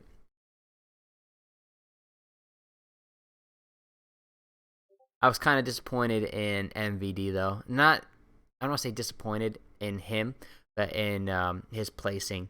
I love MVD. I think he got like 17th place at this thing. I wish he had gotten top 8. He got a hard bracket. He lost to Ally, but he also lost to Mr. E. Like I said, Lucina, that's a good matchup. 50-50 at worst for Lucina. That could be one of Snake's worst matchups. I think, honestly, if we're talking Snake, his worst matchups are Fox and Mega Man. Hands down, there's just fast characters, blow it up. That up tilt can easily chain him. I'm talking about Fox right now on chaining Snake. And, it's just, and kill potential. That's such a good thing. So, like, when you have a character that has such a nice kill confirm neutral air to up smash, and it's reliable.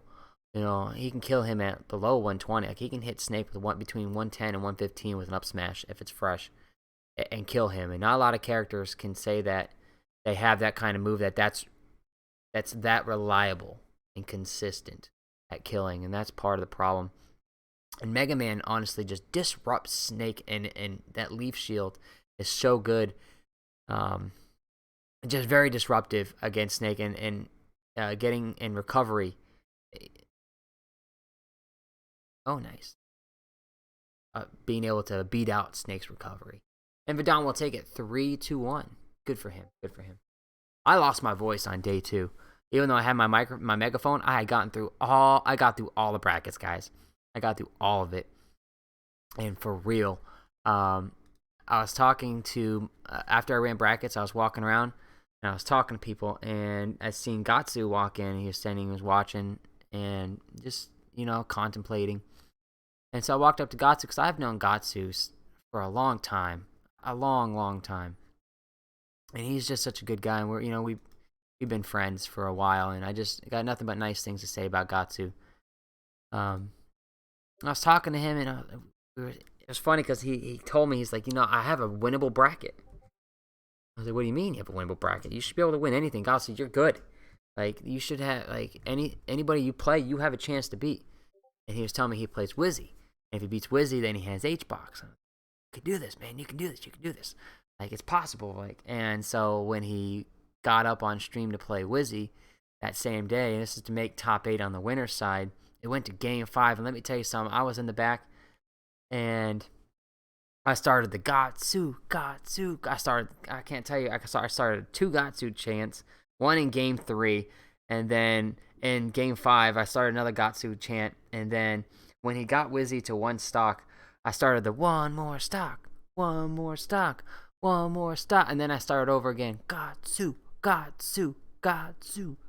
and I'm telling you, man, it was the craziest ending to that set, and Gatsu pulled it out. He got the dub over Wizzy. Now, if you don't know, Wizzy got a national win. Like, he got the first Captain Falcon major since like 2005, and I think the last person to do it was Azin to get that Captain Falcon win in a major in Melee, and he got it. And he beat Hungrybox for it, and it was just great to see that happen, especially for Melee in the state that it's in, and then to see Gatsu within the next 2 weeks beat Wizzy.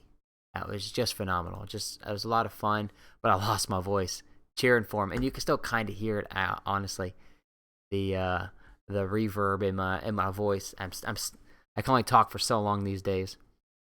But anyways, back to what we see in front of us. We have our losers finals.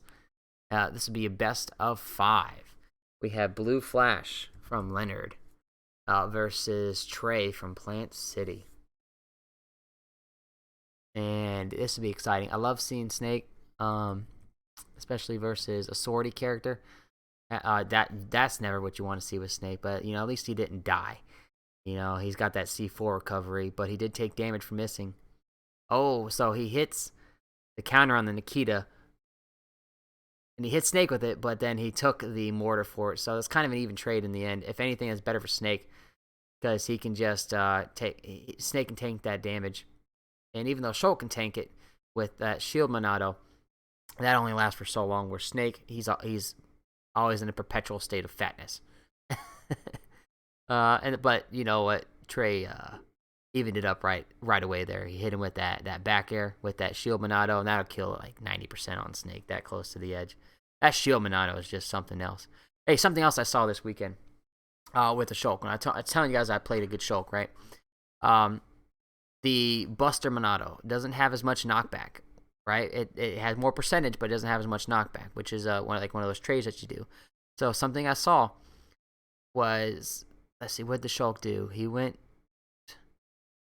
He comboed it into an up B because he went down throw to up B, and the character, you're like, oh yeah, that can work, duh. But the character was like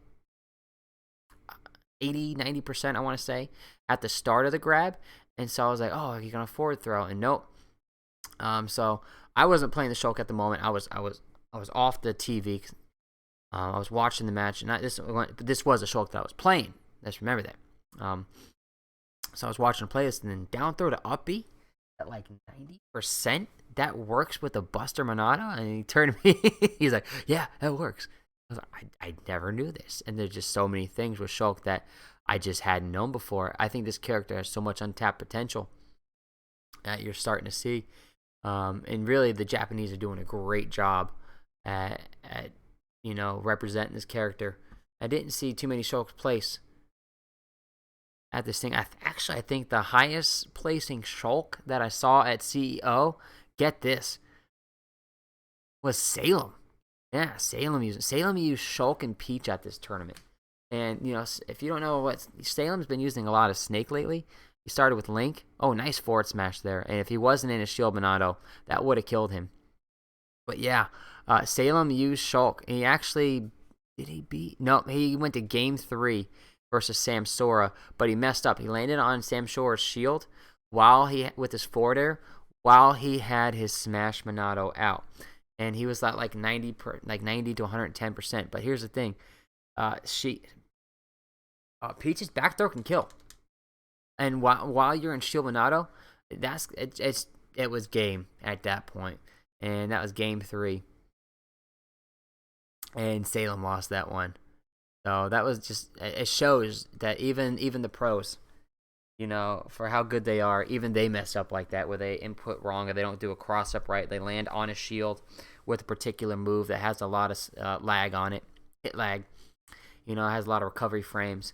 Even though the forwarder doesn't really have that much, it had just enough for the Samsora with his Peach to grab him and back throw him for the kill. I saw Samsora with a heartbreaking loss. Oh my god. It was game 3. Oh my god. It was against Puppey. And last stock, both of them. The Puppey had gone Charizard and he was like 130%, right? And Samsora was super low, like 30%, 20-30%. And I'm sitting there thinking, man, this is over. Like, I just don't see this Charizard coming back, because like Samsora was just all over him, just hitting the right moves, right spacing, just right decisions. Everything was going super well. It was totally in Samsora's momentum. Everything said Samsora was going to win. Then all of a sudden, I think it was a forward air. I think I remember seeing this puppy get a forward air. Somehow, some way, got Samsora to get hit all the way up into the top left of the corner and was recovering, and he was in his 70s, guys, let me tell you. And by this point, Charizard was max rage. I think the Charizard was like 170. Like, there is nothing that said this Charizard should have been alive other than he's fat and he's heavy. Charizard went out, man. Went out deep, top left, hit him with the back air at like 70% against Samsora, killed him off the side of the stage. And oh, it was so heartbreaking to see, because like he wasn't even in the triple digits after the back air. Like, when that back air hit, like I said, he was in his early 70s when that back air hit, and it killed him off the side. Max rage, Charizard. Oh man, game 3, and you know what? That put Puppey into the winner's bracket. So like I'm saying, guys, like, never give up. That last stock, that's the only stock that matters. You don't lose that last stock, you don't lose the game. Doesn't matter what happens that whole time. And Puppey, man, was perfect demonstration of that. And I saw that so many times, so many times this week at CEO. People just not giving up and taking it, except against MKLeo, because MKLeo is just too good with Joker. Guys, you should have seen the setups, and I don't know what to do. Like, I'm watching them playing. I'm thinking to myself, what do you do? Because he's stringing his up airs. And with Joker, you can hit with the up air, but you can do a drag down up air. And you can combo that into another grab. So it's grab, up air, grab, up air, grab, and then you up air. Then that combos into an up B. And I seen him kill somebody off the top with that combo, and I was just like, and I remember he turns to me and he goes, as they were, that was the end of the game. And I looked at him, I was like, is that true? And he's like, yeah, that's a true combo. You can't escape that. And I was like, are you kidding me? The dude died off the top at like 80%. It was just wild. But like I said, he knew his setup. He knew what to look for. He set it up. He knew the combos. He knew the strings. He knew what he was looking for, and he went for it, and it was the win. Instead of just fishing and say, let me react appropriately in this moment, he was looking for something in particular that would set up these strings that would eventually lead to that LP kill off the top, which is a whole other level. Well, back to this matchup that we got, game 2. The last stock here, this is anybody's. Forward smash or back air, it'll kill Snake, especially if he goes to the Smash Monado. But if he goes to the Smash Monado, up tilt will kill. Yeah, the Shulk's got to be extra careful right now. Oh, that was a bad choice. He could have dash attacked. He could have up tilt. Yep. Goodness gracious. Now, nothing that the Shulk does in Shield Monado is going to kill Snake. Oh, turn around. Forward tilt. Nice. Read the roll. Nice bait. Ooh. Dude, we have a game. It is 1-1. Cool. Go ahead and let's change this. Got 1-1.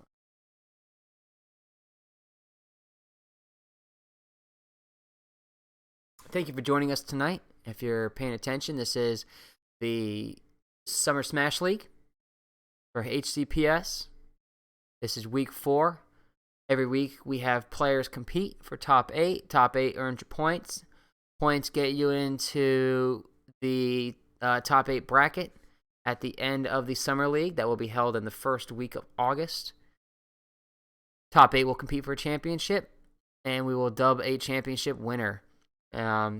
We do have the winner earning a $5 gift certificate from Amazon.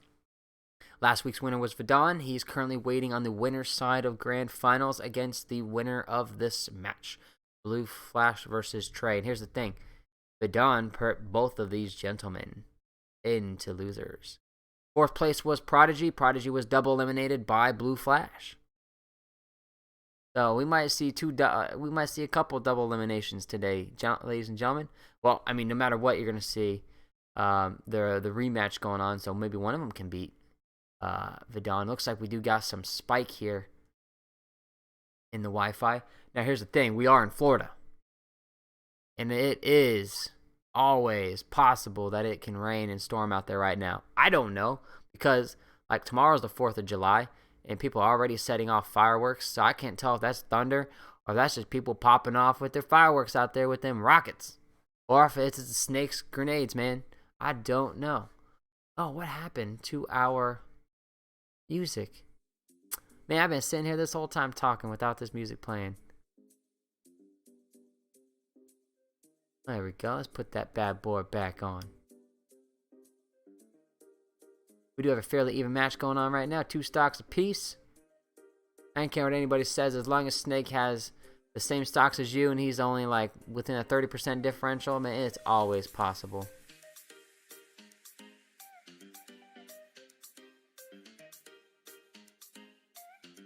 All it takes here is a grab, maybe a forward tilt or 2. Yeah, nice uppy out of shield there. Gets good punish. Oof, oof, oof. Going for that nasty read. I appreciate that. I love seeing stuff like that.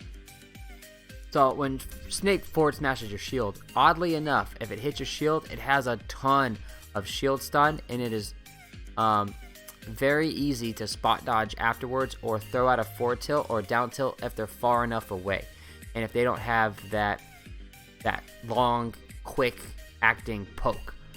Like say if Snake forward smashes, oh goodness, you see that all the time, that runoff forwarder. Gotta watch out for that, especially as a Snake player and against a Swordy. You really just have to go high and vertically recover as quick as possible on that one. Okay, so low percent, you should see the Shulk try to pull out like these forward air combos. At this point, you might see him switch to the Smash Monado, and go for that early kill. As I'm talking, he said no, he's back up. I don't want to take any chances.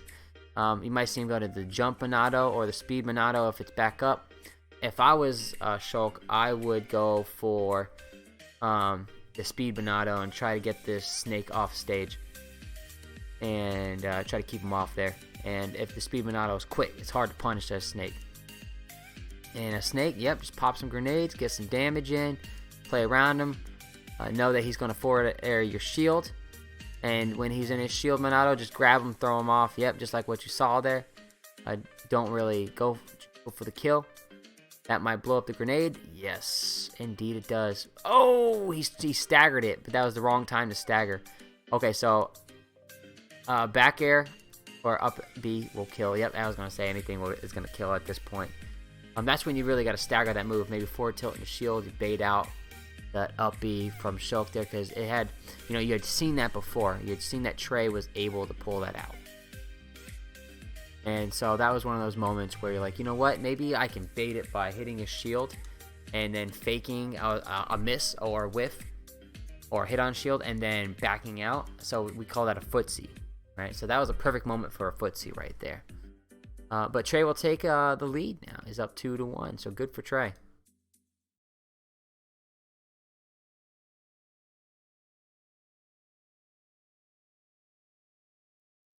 And you see, Andy loves his forward tilt. He loves that forward tilt. You know what? Who doesn't? He's Snake.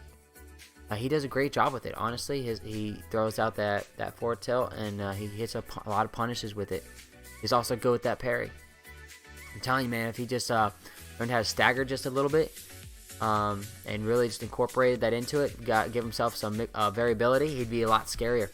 And that's something to say, because he already has a decent snake as it is. He's got some pretty good setups.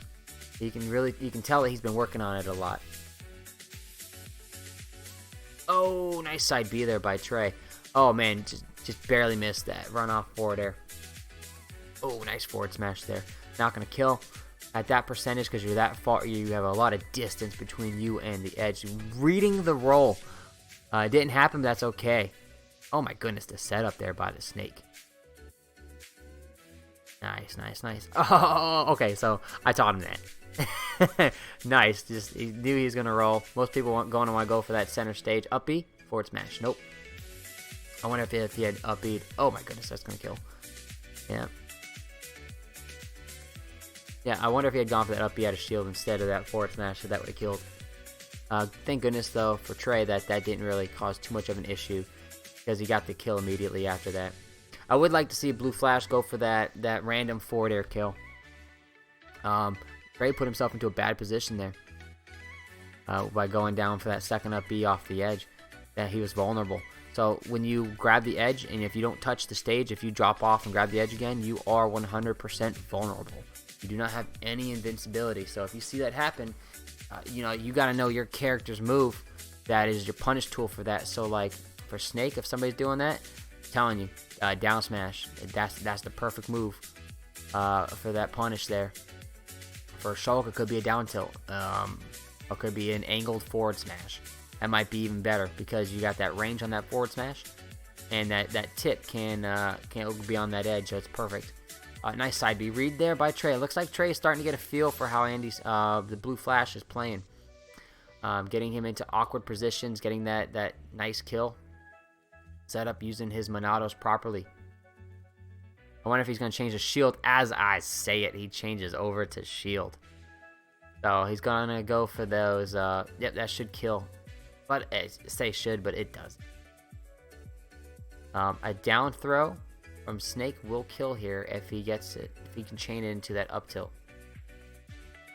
But Shulk is just running all over him now. So once again, with the Monados, you do give up percentages when you change Monados. So it goes a Buster with the highest percentages per move, followed by no Monado at all. Oh my god, that's going to prevent him from dying. A back air will kill. Anything is going to kill. Up B out of shield will kill. And, of course, he whiffed it. Getting too anxious. It just shielded and waited for Andy to hit him. Maybe he's thinking he's going to dash attack him or something. There we go. Never behind with Snake. There you go. There you go. Okay. Run off forward air? Nope.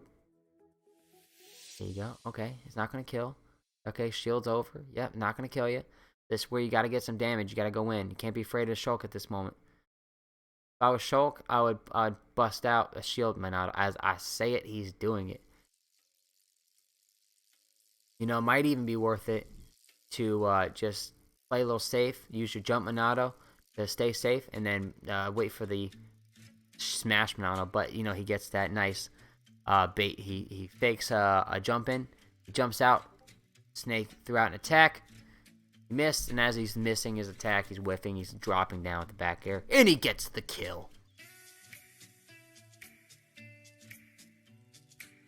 Good games, gentlemen. Good games. Andy, I hope to see you again.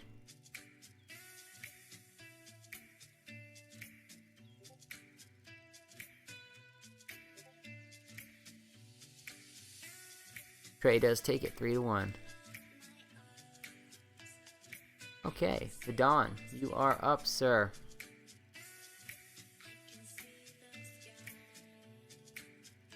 I think Vidon knows.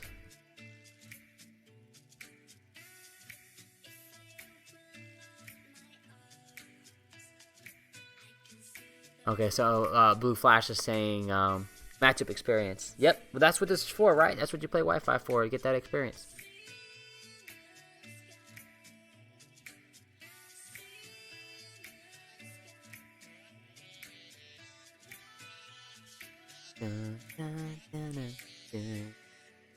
Okay, Vidon is joining. Alright, ladies and gentlemen, this will be grand finals.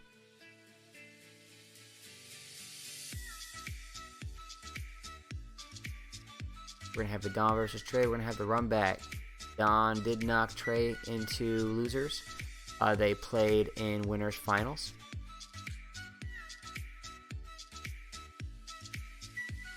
You should have seen the first time Vidon was on. I had no idea how to say that dude's name. I was like, Vidan? Vidan, are you around? Vidan, could you please join us? Vidan. And then finally he's like, it's on, D-A-W-N. I was like, oh, thank God. I think somebody finally told me how to say this dude's name.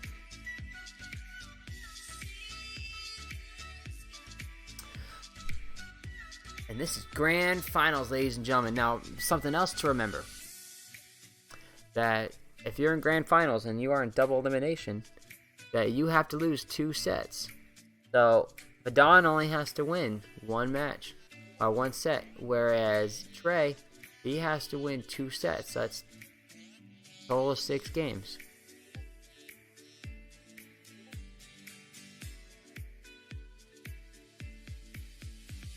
Let's see what Vidon does. I wonder if he's going to go Shulk, or if he's going to change, and if he goes Palutena, if he's going to go Bowser.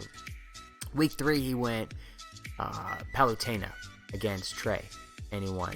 And today, in winners finals, he went Shulk and won. But it was a lot closer today than it was last time. We'll see if he changes. Oh, zeros. I don't know what to say anymore.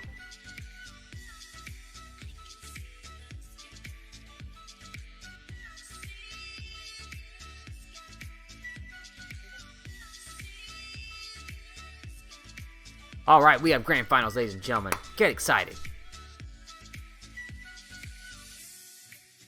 We have a Shulk. We have a Zero Suit Samus. She is slowly making her her way up on the tier list. Let me tell you.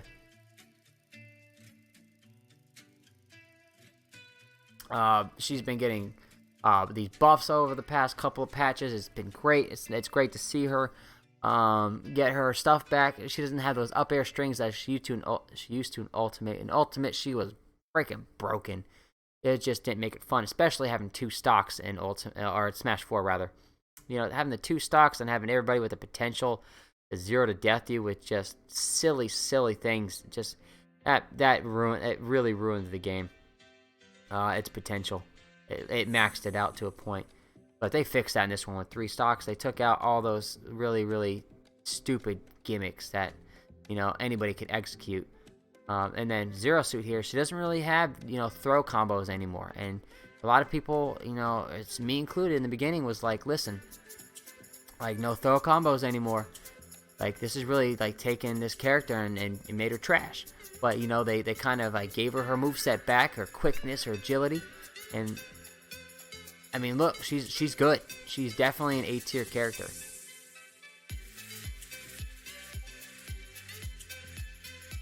And here's the other thing. Mars, he's kind of like single-handedly like brought her back on the tier list. But listen, that's Mars. That dude, he's good. When you see him play, he's top 3 in the world. He's going to make a character work. He's got so many characters that he plays. I did see Nairo bust out his Zero Suit Samus, though. And he did win with his Zero Suit. This past CEO. So it's cool to see him busting out his old main as well.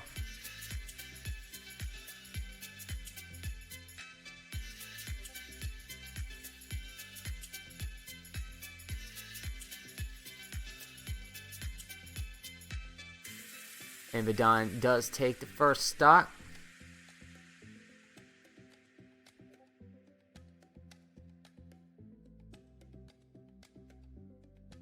Looks like Trey's having some issues against Vidon Zero Suit here.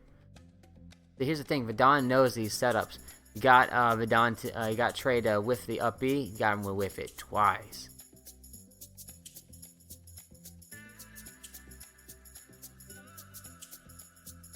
Yep, got the punish second time. You know, if you know how to recover with Zero Suit, you know you can be incredibly difficult to edge guard. She has such a good down B. And, you know, that tether, too, has the ability to just pull her in. It's just incredibly difficult. So I wonder if we're going to see some up B out of shields by Vidon here. Got the grab to up throw kill, I believe, there. But that killed because Trey was in his Smash Monado.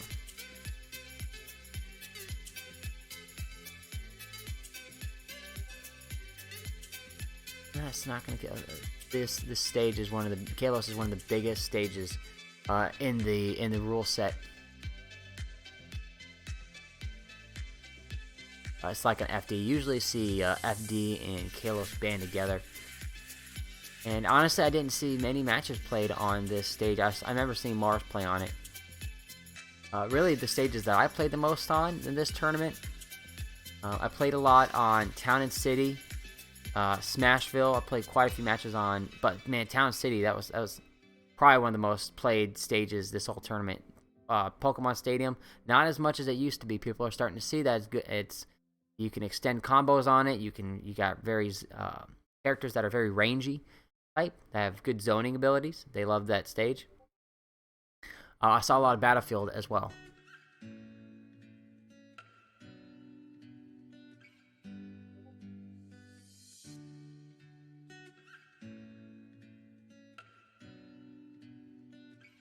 And Trey here, down to his last stock, man. He's got to pull something out here. He needs to get this kill, and then he's gonna have to pull something out, man. Use that Buster Monado, pull up some quick damage, and use that Shield Monado. Like, it's not impossible, but now it is.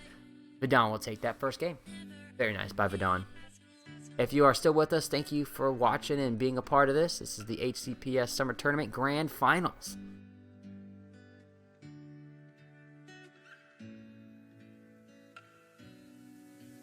Vidon takes game 1.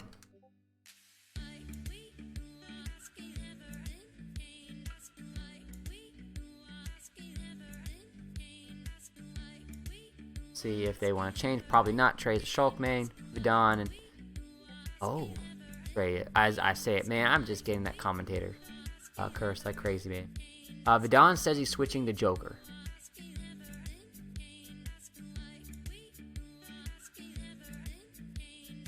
We'll see if Trey wants to change characters. Wonder who Trey's gonna go.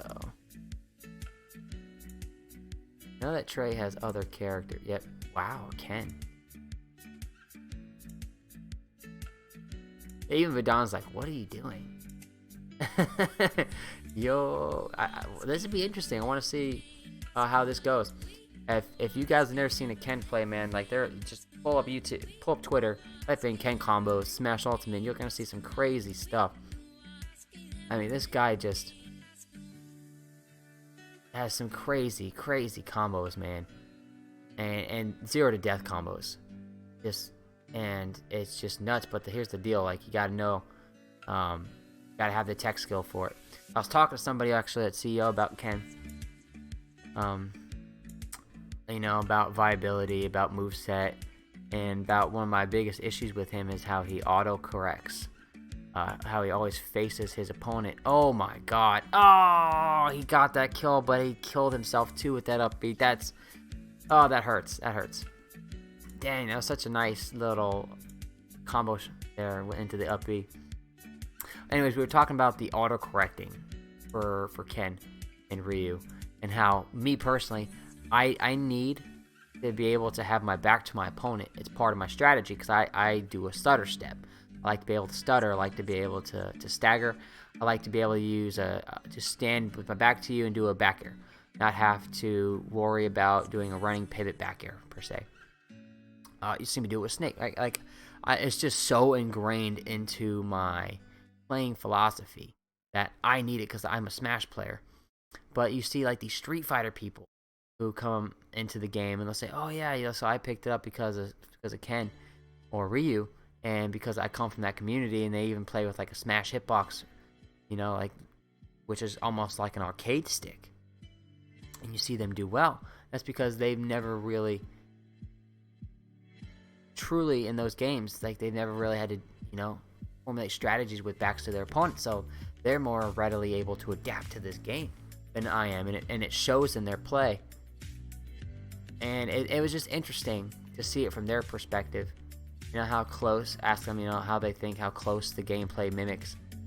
And it can only mimic so much, because, like, the stages are so much larger. There's so many more, you know, variables in Smash than in Street Fighter.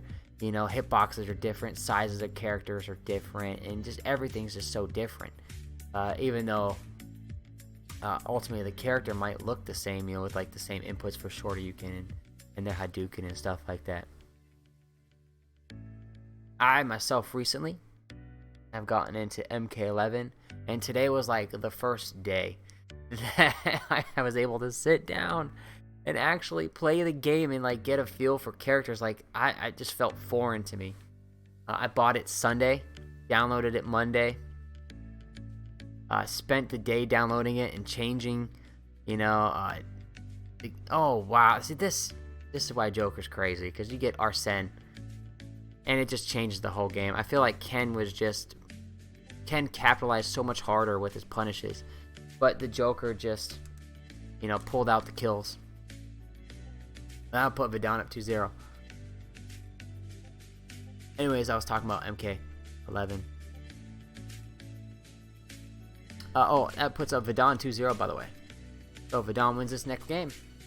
That means that he has won Grand Finals, and he is our Week 4 tournament champion.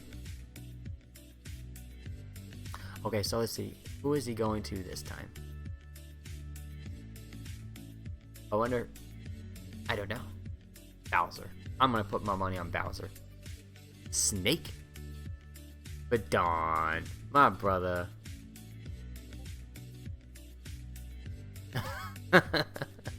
Tracy. There he goes. Oh, no. Oh, man. Anyways, MK11. I've played like games like Injustice. You know, I actually competed in Injustice. Last tournament I went to, I went 5-2, which wasn't too bad. I lost to DR Gross and a Starfire. And if you know anything about Injustice, you know everything you need to know about Starfire. The character just goes to one side of the screen, just throws out as many projectiles as possible, and then when you get close, knocks you away, then does it all over again. And that's the whole game plan. Almost like Dr. Fate. Anyways, in MK11, I was just, looks like so much fun to me. I was watching it this weekend. And I've been watching it for like the past couple of weeks, you know, but really this weekend really got me into it. I bought it, downloaded it, and I just spent Monday updating the game. And then yesterday I had zero time at all because I was doing certifications for my classes. And I got certified in HTML and CSS, so now I can offer that as a test, and I can offer that as a component in my classroom, which is really, really, really cool. But today, man, I really got to sit down, and man, I learned a lot. So first off, all the tournament variations, you have to set every single one of them. Like I had to go to every character, go to both because you get 2 move sets per character. I had to go to every character, rename them, and set it to the tournament. And there are like at least 20 characters in that game, right? So I spent probably an hour to an hour and a half doing this. I was also kind of watching Neon Genesis Evangelion at the same time, so I was like slightly distracted. But GD, ugh. But after that, I started playing it. It's a lot of fun. I think right now, my favorites. I haven't played everybody. I've played probably half the cast. I'd say the easiest one so far was Garrus. Really, because it was just easy going from being able to switch between an overhead and a low, and his damage output's ridiculous. Like you could get 41% from one combo quite consistently. It's just, and that just needs to get trimmed down in the next patch. You just can't have that. That happened in Injustice, and then it just kind of killed momentum with, like, you saw that with Black Adam. It was just super hard to deal with because one mistake, 41%. And Garrus has such an easy cross stage low that it just makes it too easy.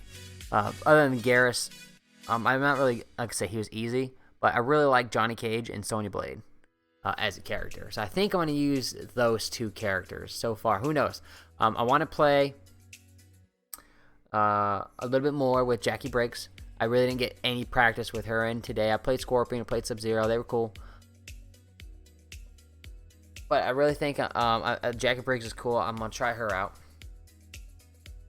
But like I said, Sonya, I think Sonya might be the girl for me. Like, I just really enjoy her moveset. And when I played, the last time I really played Mortal Kombat, like truly, was Deadly Alliance, and Sonya Blade was my dog.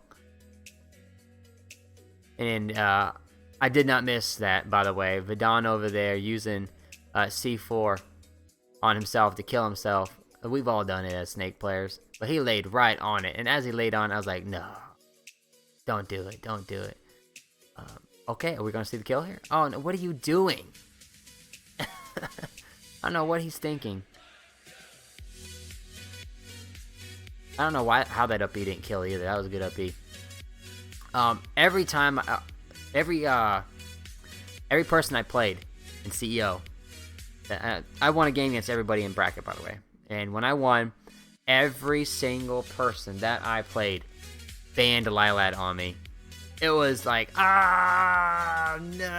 because I love Lilat. That's like and they knew it too. Like these players, they're smart, man. Like they know that as Snake, you're going for Lilat because it's hard to see those C4s. Easy to camp, all that stuff. So man, we got a game 4 here. Vidon, of course, changing again.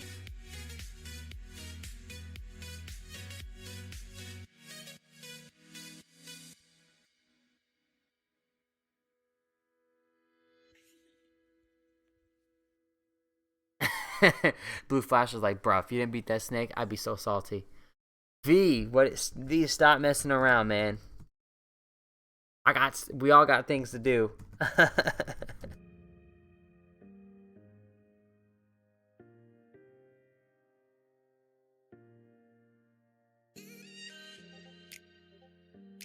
He goes, these are all characters I play for real. So yeah, right. Alright, we'll see though. I feel bad for Bayonetta because like she's been getting a whole bunch of attention on these latest patches. She really has, but her moveset just doesn't work as well as it used to anymore. Just with the startup, the frames, the block, the advantages, disadvantages. Like they connect better now. Yes, they do, and I'm thankful for that, and I'm sure that the Bayonetta players are thankful for it too. But she still has a lot of work as a character, and you know what? I think that's fine because she had her reign in Smash 4. That's like how Meta Knight had his reign in Brawl. I just think that like these characters, if you get, if you're that broken of a character for that long and you win these majors, like Evo, that, maybe that's your time to shine, and you should be mid-tier for at least another 1 to 2 generations before you're back in the game.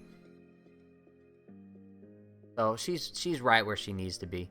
Same with Meta Knight. He's right where he needs to be too. And he's gotten a little bit better too. Speaking of Meta Knight, I saw a lot of Meta Knight players at CEO, and a lot of them didn't make it far in terms of bracket past like top 65. I say that, and there are 1,200 players, right? So you're 65th out of 1,200. You're in the top like 0.5% now, okay? So like you're fine. But like when I say far, I mean farther than that, because I think Meta Knight's just really limited as a kid, and you gotta have it on. You gotta have a backup, secondary. Jeez, man, Trey did it again. Where he kills at the edge and he dies off the edge. Trey, I swear to God, man, you gotta stop SDing. I keep seeing this from you, brother. A good secondary for Meta Knight. Let's think.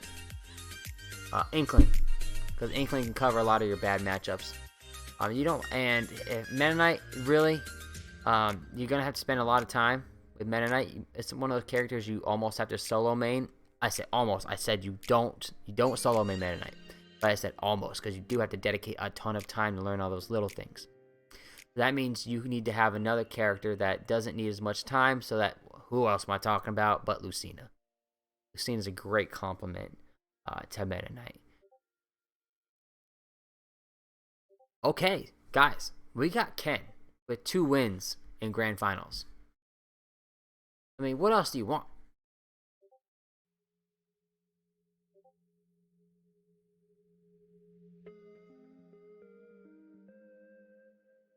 The biggest benefactor of all these patches, Ken and Ryu, they went from bottom tier, like super bottom tier, like bottom 10 in the game, to like super top A tier, to like top 15 in the game. Like they got super buffed hard. Ooh, this is interesting. See, Bowser here easily comboed. Like, you can see Ken just straight up. If Trey's as good as Ken's with these 2 wins it can indicate, man, I want to see him take Bowser across the stage with these combos. I want to see like 40 to 60% combos. Here's the thing though, Bowser can edge guard Ken here. Get that forward air. That forward air is good.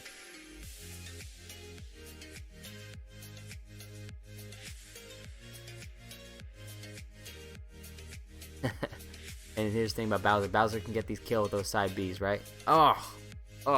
Now, I don't know if you know this about Bowser. But Bowser's neutral air has 2 different distinct hitboxes.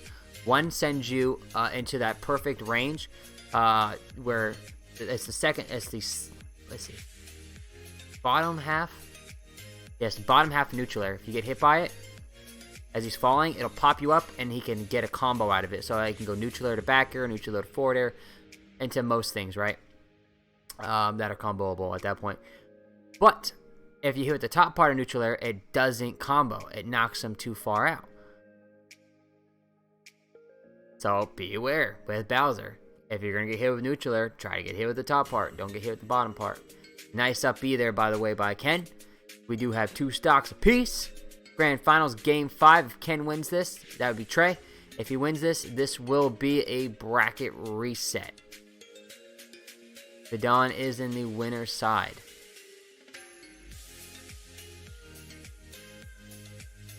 I hadn't put that up there. Oh, Vidon is playing from Nepal, by the way.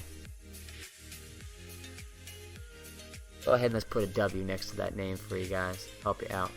I do see some spiking with the lag, and that does not help out these matches.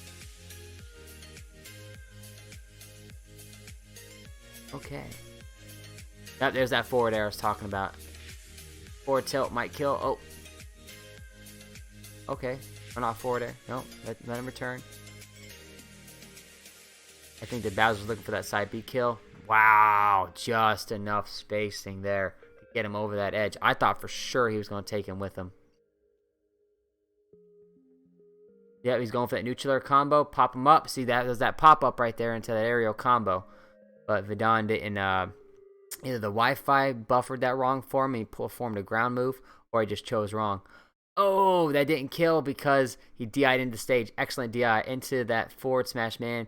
He's going for those kill moves. Oh, my God. If he gets to side B, that might kill this Ken. Say, what? Since when? Now, since when? You guys saw that too, right? The Ken up-B'd onto the stage. The Bowser tried to grab it with his side B. And Ken spot dodged it. And got a free kill after that. Man, that was just a wild game. Bracket reset. Okay. We're back to 0-0. Hey, good for Trey, giving us a match.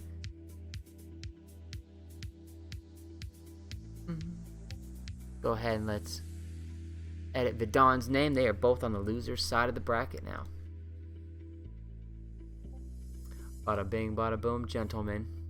Very nice.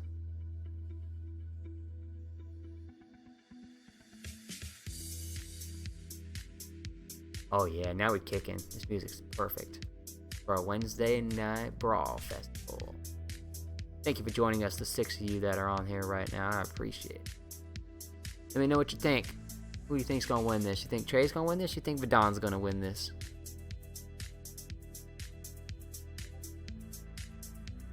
Better question is, do you think Vidon's gonna use somebody that he's actually good with? Oh, I said it. I said it. I said it.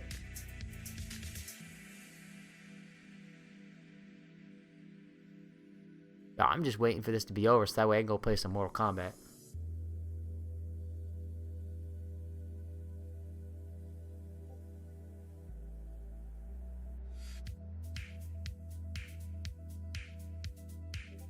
Okay. Well, what are we waiting for? Bracket reset.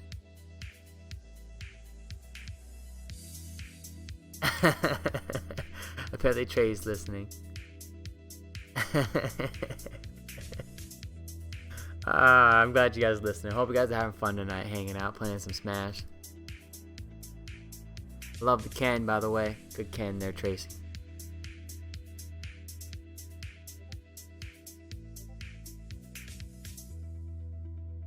Looks like we do have a little break here. Now, you guys are absolutely allowed a break in a reset situation in any tournament. Because you played your set, absolutely allowed to have a little break. So, if I was you guys, in the future, if you need it, always ask for it. Now, something that came up at CEO was coaching. So in CEO, coaching was allowed. Now, the only way that you're allowed to have coaching in a match is if you tell me, the TO, I was the bracket runner, right? You tell me before your match start who your TO is, or who your coach is, you're allowed to have a coach. If you didn't tell me and you started the match, guess what? No coach for that match. So a good thing to do was, and this was for the kids that had coaches, at the beginning of the bracket, I was like, does anybody have a coach? They said, yes, this is my coach. They're like, cool, okay, now that's your coach for the rest of the bracket, okay? If there's a change, you got to let me know before the match starts, and everyone was cool with it. So at that point, it was taken care of. We did have one match, which was kind of insane. It wasn't my bracket. It was the bracket that was ran across from me, because the dude came over, asked me all sorts of questions. He said, okay, so this guy has a coach, but this guy doesn't have a coach, and he's not allowed to and he loses, right, because he doesn't have a coach. I was like, no, he doesn't. He's choosing not to have a coach. He's not, right. He needs to have a coach, right? If the dude doesn't want to have a coach, he doesn't need a coach, man. So that was just something that kind of amazed me. That this bracket runner didn't understand how coaches work. And I think what just happened was that maybe he was just nervous. And because you don't want to ruin a tournament of this size. So I'm glad that he did, come over and ask me. And look for verification. So, like, you know what? It stalled the bracket for, 2 minutes while we explained it to him. But ultimately, made it run smooth, made it run right. And you know what? It's like driving. Are you willing to wait 30 seconds for your life, man? Sometimes if you don't know if you're going to make it, just wait.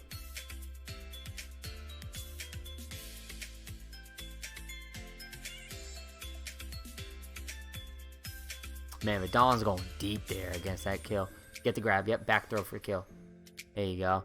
I like the patience there by Vidon. Now, Ken hit his shield with a couple attacks. There's that neutral air to neutral air combos, right? Ken had hit his shield, but instead of going for that grab right away, he waited for Ken to throw out another move, because I was expecting Ken to throw out a jab, jab, jab to a B. Sure, you can cancel. I think maybe that's what Vidon was waiting for as well, because that's a bait that Ken and Ryu players do all the time. Like, they hit your shield and they say, oh man, I'm open, in quotations, I'm open. But really, I didn't finish my combo. I staggered it just a little bit. It may just made you wait a little bit, just by a frame or two. And you know what? I got the jab combo back and the invincible up B out of shield, or out of that. And it works more often than you would think. Don taking game 1 with his Bowser.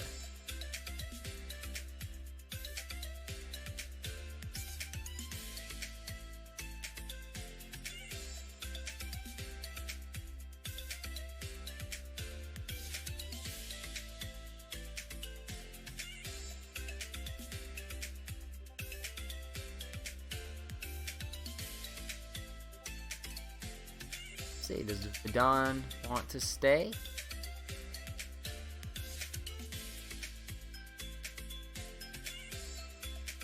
Looks like we are going to go to game 2, Bowser versus Ken. Looks like we found our matchup that we're going to stay on for a while.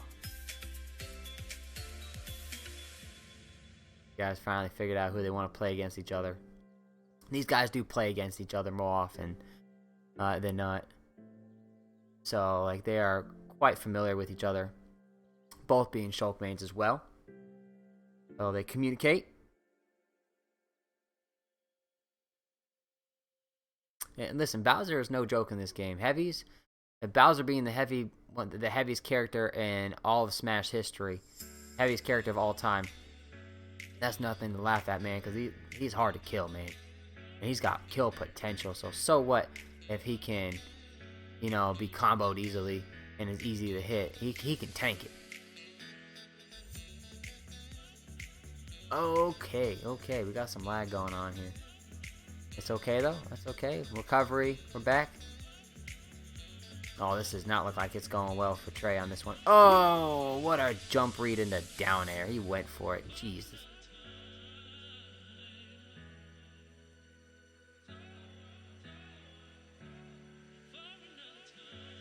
Oh, going for that kill. Ah, he's missing these Shoryuken hits. Okay, so I learned about Strongman over CEO too. I really was trying to figure out what are the conditions needed for Bowser to Strongman you. So if you don't know what I'm talking about, pay attention. So Bowser has this ability to super armor, in a sense, through players' moves. If say a combo like Zero Suit's jab jab jab combo, if in the middle of these hits the knockback factor doesn't hit a certain threshold, Bowser can jab through it, or he can hit you out of it, because it'll overcome even if you throw out your move before he does, as it gives him a sense of super armor through it. And I think he can also fire through it as well. I'm not that knowledgeable of the move just yet, saying, oh, he has X, Y, and Z that he can absolutely do out of a strongman. But now I know how the mechanic works. So I've been strongman with Snake's jab, where I've been jab comboing Bowser, and then all of a sudden I go jab jab, and then I get punished for it. I'm like, wait, what? You're in the middle of a jab combo. How'd that hit me? But even Snake's jab combo is a victim of it. So it makes you rethink what exactly you're going to do to him. So maybe if you realize that Bowser is good at what he does, he's a good Bowser and he's going to strongman this thing, maybe you bait it out. Maybe you jab into shield, right? And if you're Ryu or Ken, maybe you jab into an up B, trying to bait it out. But that's risky, because if the Bowser waits, then you're screwed, because Bowser's got super kill potential. Oh my goodness, that 4 throw kills.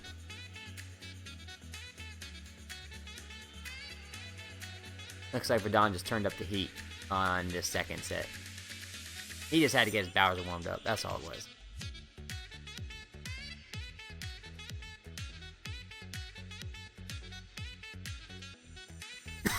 was. Trey's done extremely good, though. Good for him, man. He's got a very good Ken. And he won 3 games with Ken. So, you know what? Got the bracket reset. It's not looking too good for him here, but hey, you know what? He's bringing it back. He could absolutely win this game. Do not count him out. As I say that, he commits another SD. Trey. I don't think he meant to air dodge there. I think what he meant to do was do an up B and then do a roll. And I think so he hit the up B, buffered the roll, but then the flame and the Wi-Fi kind of threw his timing off, and causing him to air dodge off the stage instead.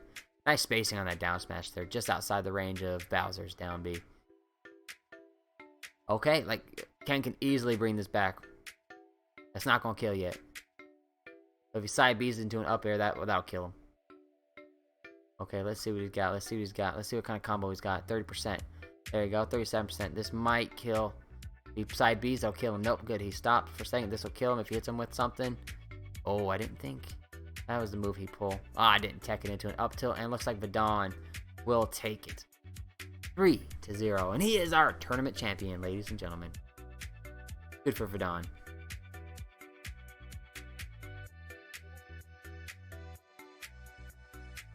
So once again, thank you all for joining us on this fine and wonderful Wednesday night. Verdon is our tournament champion.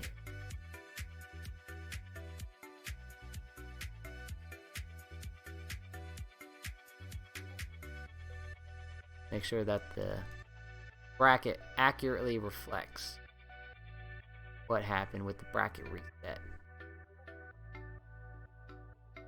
Alright, so our next tournament will be next week, ladies and gentlemen. It's going to be Thursday night, or Wednesday, Thursday, or Friday. I'll send out like a poll, see what's good for everybody. I'm hoping to do a tournament on another night basis. Looks like more people can join when it's at night. At least that's what the statistics say. We'll see, but it's going to be next week. We're going to have week 5. Let's go ahead and let's see what the standings were in this one. Let's go ahead and let's get our standing. Everybody can kind of see who did what.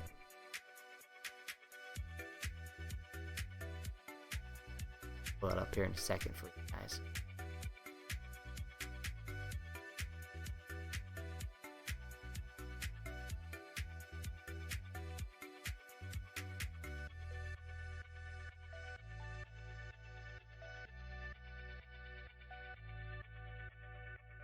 So here is the results. We got Vidon number 1, Trey number 2, Blue Flash number 3, Prodigy number 4. For number 5, we have Fire and Happy. 7th place, we have Claymore Wayne. And last place, we have Dog Cowie and JVZ.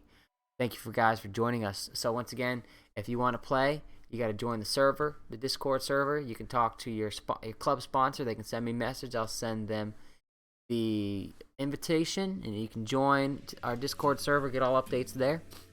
And I run some friendlies quite often too, so you're gonna see me pop up on Smash here. Probably maybe in the next couple of days I'll start running some more matches. You guys can join me. I am Gabs. Hope you all had a wonderful experience. See you next time.